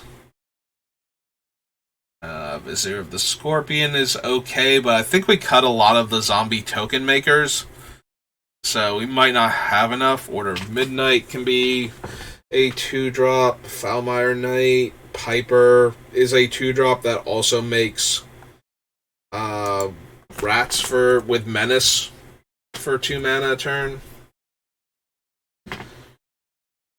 Mentor's a 3. Scavenger's a 3. Null Priest is a 2 and has evasion.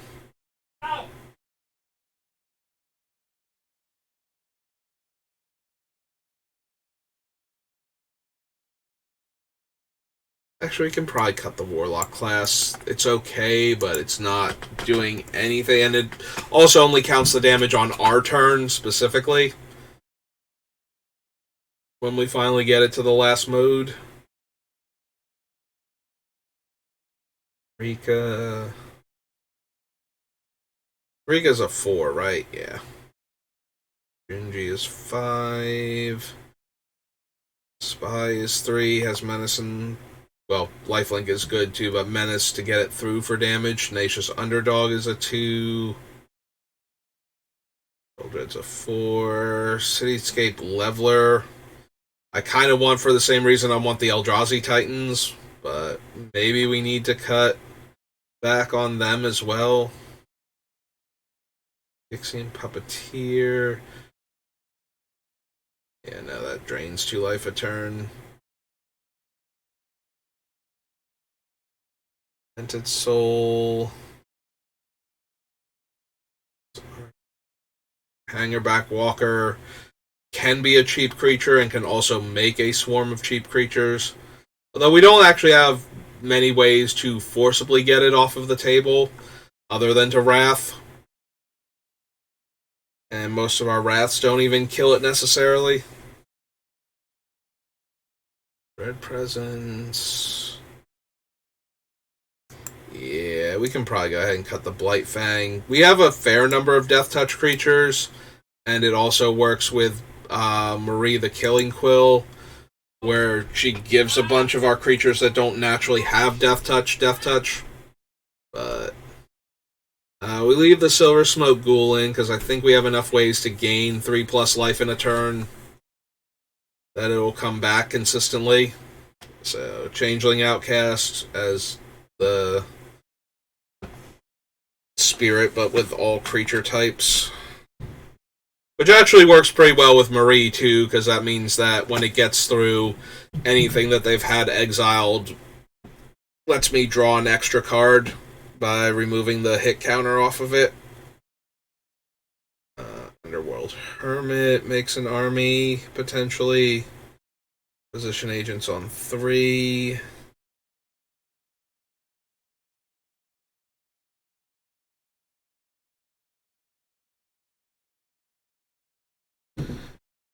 Wand of Orcus does make an army of zombies towards the Vizier also. But it also gives them Death Touch too, doesn't it? Yeah, Wand of Orcus gives Death Touch, so I guess we don't need the Vizier of the Scorpion then. Crossways Vampire does give them Death Touch also. I forgot that. I remembered it gave them Lifelink, but it does give them Death Touch also, which might be relevant. Also, the Black Market Connections making changelings goes a long way. Also, that gives us more creatures towards Barakos, but we probably don't need her. There's loses X and I make X treasures, yeah. Yeah, she's kind of a relic of when I was trying to make mana as fast as possible. Leave the Wraith for right now. Pay X, make 2/2s, where X is the amount of life I lost. Yeah.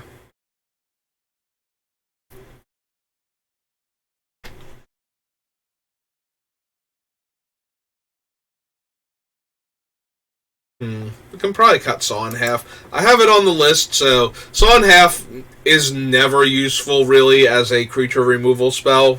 Like, it downgrades very generic creatures into much smaller statted things, but that's not really removal at that point.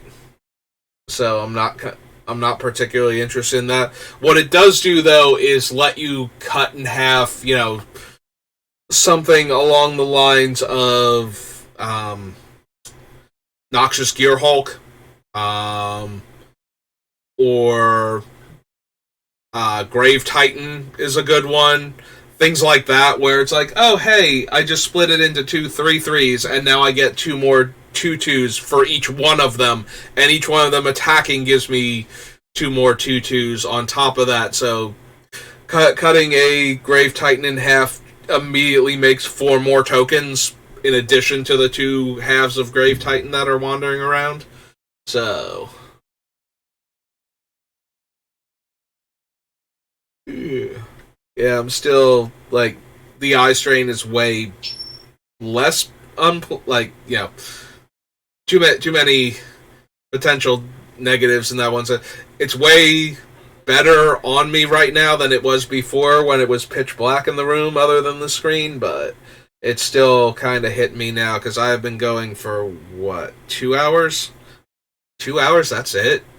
Usually I have to be on for like 3 or 4 hours before I start feeling this much. Maybe I'm tired on top of that, but with Metalworker, maybe I can cut. I'm gonna have to cut some more of these artifact mana sources, aren't I? I'm just looking at how many I actually have, and yeah, we can't run all of these. All right, real quick though, let me copy the Jeweled Lotus. So I had 4 on the list before, so before I start killing mana rocks, let's come up here and go to 204. Clear all. Yeah, I need to cut a bunch of removal and a bunch of mana rocks. And I think part of the reason why I haven't been doing that is I wanted to see what other cards I was going to remove to get a better sense of which things need to stay in. Because if I cut more of the high drops, which I probably should, I need to cut some of the mana rocks, but I also need to cut some of the expensive cards in the deck itself, so we probably need to cut more of the 6s and things in that area. We're getting to the point where I can cut the Quicksilver Amulet, just because we won't have enough things to cheat into play with it. And we have all the other mana rocks, too, to just accelerate into these more expensive things still, so we can probably cut the Quicksilver Amulet. Metal Worker, Thran Dynamo, Arena, Mutilate.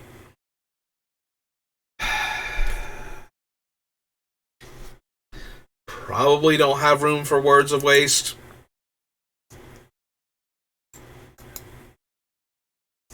Like, it's a fine idea, and I can see builds of Gix, like, gleefully running that.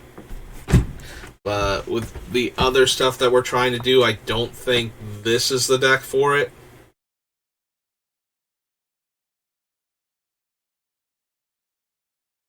We're also going to need to cut some of the equipment.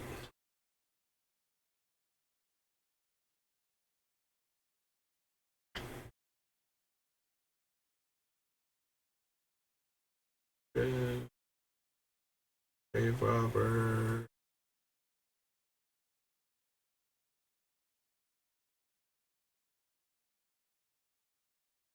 Rules, Damnation. So the coffers can stay for now. Though it is a 5-mana creature, maybe the Tendril, or not the Tendrils, the Magus can go. Maybe that's... Because we do have a bunch of other things that let us double up on our swamp mana production. So maybe Magus... Like, the Cabal coffers can stay, but the Magus seems a bit much. Like, maybe we can get rid of that in Cage Sun and just run the cheaper things that double up our mana. Okay, Nirkana Revenant's not any cheaper, and it dies to, like, mass removal and target removal so much more readily than Cage Sun, although, you know, artifacts usually are pretty easy to kill for most Commander players on top of that, so...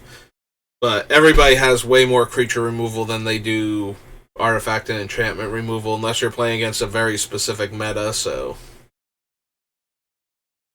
Maybe... we cut the... Cage Sun. I can see Wound Reflection eventually having to go, and that makes me a little sad inside.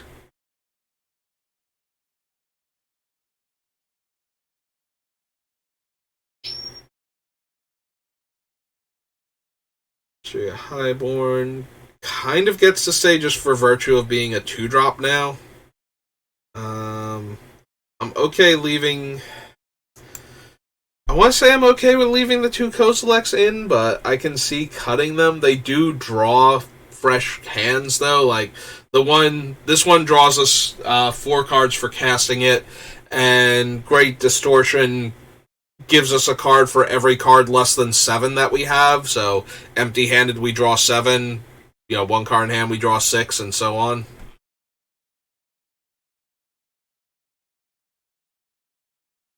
Yeah, can't see me right now, but I'm currently doing, like, the rubbing of my eyes, like somebody said something incredibly stupid and I just can't deal with it right now. Like, you have got to be kidding me.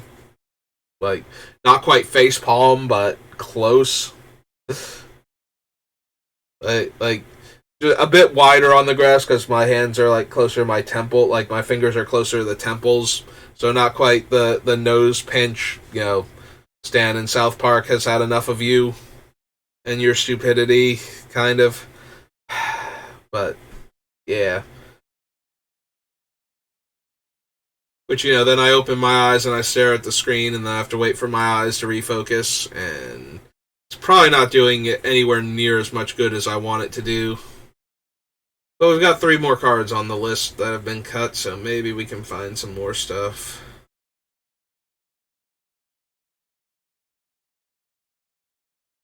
I can see cutting the Sangromancer. I can see cutting the older Sheoldred.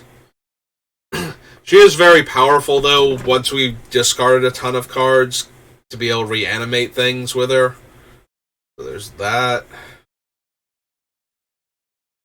And she does have Swamp Walk, so there are going to be opponents where we just get to draw a card by virtue of having her in play.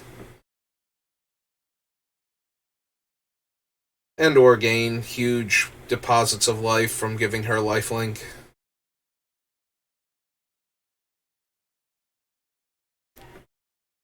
Bloodgift Demon, Mikaeus. Can't really cut Mikaeus, he's just way too good. Even when you're not intentionally sacrificing your own stuff, like, Mikaeus has to die to target removal before the rest of your stuff can be board wiped, otherwise it's just all coming back. And there's always the potential that we can revive Mikaeus later on, too. You know, assuming he doesn't need an exile effect, or get exiled once he finds his way to the graveyard finally. Also, he's extra discouragement for random humans attacking me. Or at least they lose their creatures if they miss the fact that their guy will die.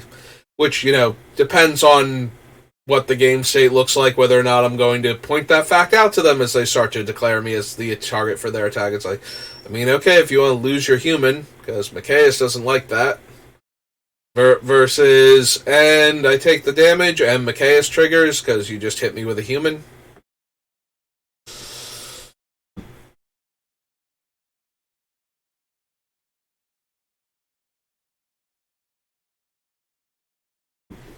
Yeah, Mikaeus is human specific. No Mercy rarely comes up, so it tends to surprise players when it's a thing.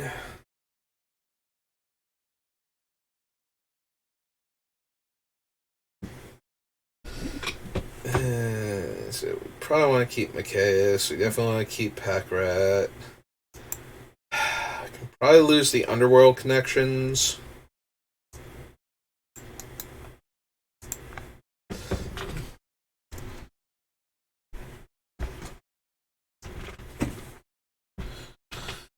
Here's Downfall. Erebos. Bloodsucker staying for right now. I do like the Oblivion Sower for getting us even more mana, but maybe if we cut enough of the top end. But I didn't cut any of the Eldrazi Titans yet, and I kind of don't want to. Kozilek gives us like lots of extra cards. Ulamog is just an absolute beating most of the time, and destroys / exiles depending on which version your opponent's stuff. And Emrakul being able to take a turn and possibly manipulate our opponents. Like, we can then make the one opponent attack the other one and deal a ton of damage to them, and then make the opponent that we just forced to attack draw a bunch of cards and see if we can mess with the rest of the players even more so with all the extra cards we just drew. So I'm really okay with leaving all of the Titans in right now, but that doesn't leave enough room for other expensive creatures. Like, we might supposed to cut some of them, like maybe one of the Kozileks, maybe the Emrakul, but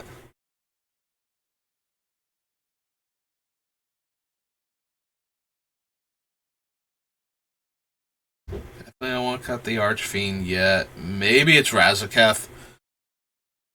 It's so easy, though, for like a couple of mana to go, like, finish the game by resolving Razaketh.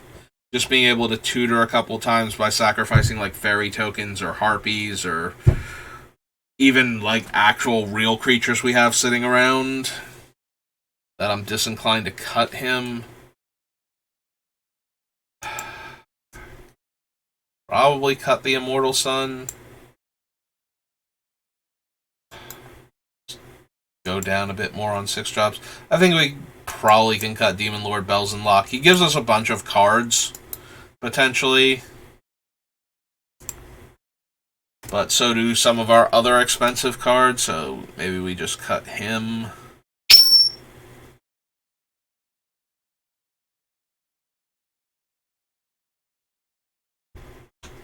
Midnight, Ayara, Falmire, Rankle, Duskfang.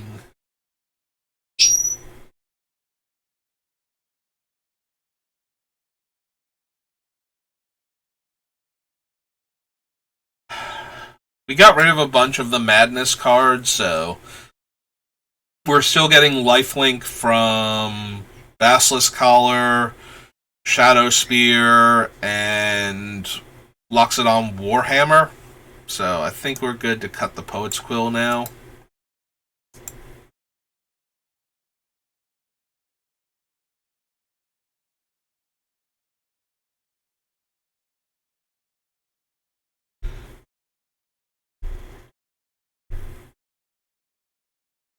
Mask. Oh, right, Mask is also giving lifelink.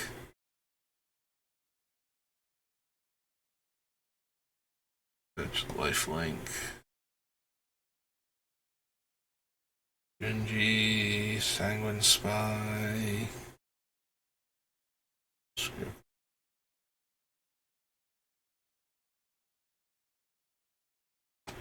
Sheoldred's the only card from Dominaria United that makes it, and she almost definitely makes it into the main deck. Like, I can't imagine cutting her. Grave Titan, Swiftfoot Boots. Lily of the Dark Realms pluses to get swamps. That's about it.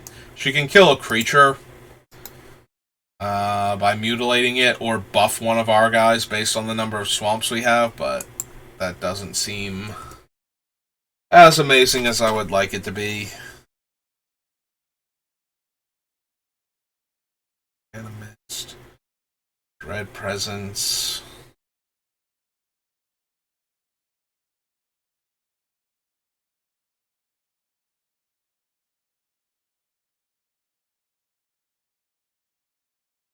Outcast, Feast of Sanity, Profane Tutor, Sword of Hearth and Home.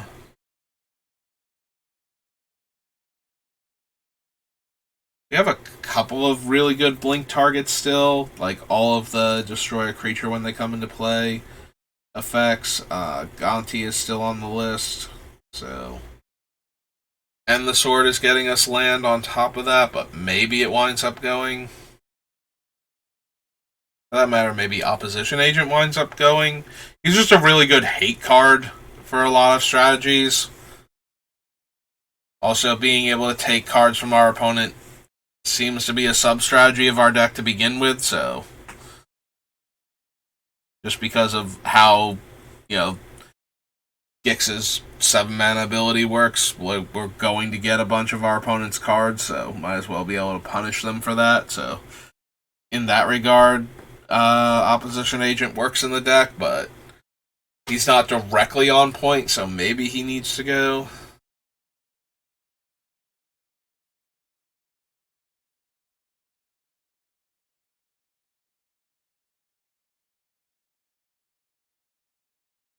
Fifth Tyrant, Wanted of Orcas, Crossway Troublemakers, like. A lot of our vampires have lifelink, but giving them death touch when they attack also means that blocking them just becomes way worse for the opponents. Especially things like the Glasscast Heart.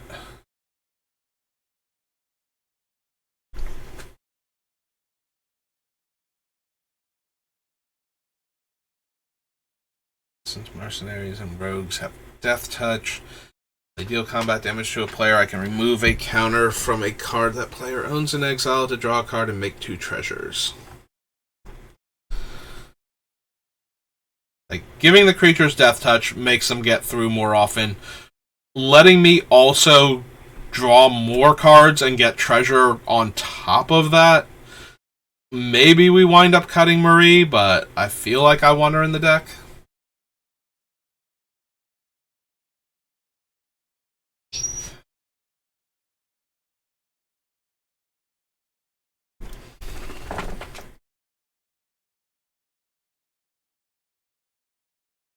It's 4 black and X, so we kind of need to be spending like 8 mana, kind of, to get, 8 power and 8 toughness, and then gain 4 life.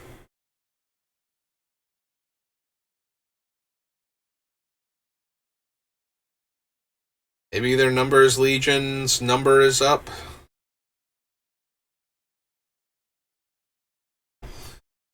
No. 1, 2, 3, 4, 5, 6, 7, 8. Got 8 cards this time.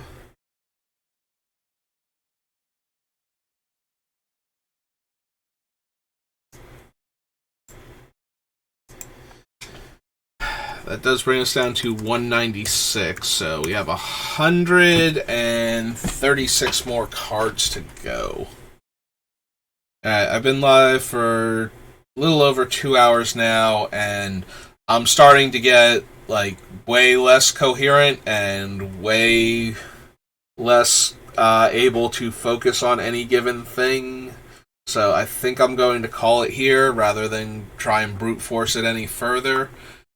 We did make a lot of cuts, though. I forget what number we started off at now, but we're down, like I said, to 136 more cuts, so I feel like we made good progress here, and I am having fun building Gix, but we're going to call it for right now, so maybe after I've rested a bit, I'll be back on to do another draft tonight, because I have been enjoying that, and I believe, don't quote me on this one off the top of my head, but I believe for Dissidia Final Fantasy Opera Omnia, which I finally started doing on stream, I believe Arenea's event is this Sunday, so tomorrow. Let me just double check that. I need to full screen this so I can see the timeline. Today is the 19th, so if we scroll down... Oh no, it says she's the 21st. I forget if this thing... So, Opera Omnia is kind of weird that way. I think she's this Sunday, but that might mean she's this Monday. And the reason why it's like that is because it uses a different time zone to determine things, and I forget if the Tonberry Troop uses that same time zone, or if they go by, the North American, what date would it be, because it happens so much earlier in the day, so a lot of times when it says things start on this date, it actually starts at 10 o'clock the night before, for my time zone, or 9 o'clock now that we're in daylight savings, because wherever the time zone is based doesn't observe that. So, but I'll be at work until probably around 10:30, 11 o'clock at night. So, if you were at all interested in my Opera Omnia stream last time, I will be attempting to clear Arenea's event. I did clear Celis's event off camera after I had stopped for the night. I did have to look up Excalibur's guide for it, so that I could basically run a very similar setup. Not quite the same, but but yeah, that's gonna do it for me for Magic, for building Gix. But we should be back on. I might come back later and do a draft or two if I have time. But I'm gonna see about dinner first and giving my eyeballs a chance to rest, like not staring at a screen for a few hours. And I'm getting super rambly now after I said I was going to stop. I've been talking for almost 5 minutes now. So yeah, have a good rest of your day. I'll see you the next time you get a chance to stop by, and thanks for watching.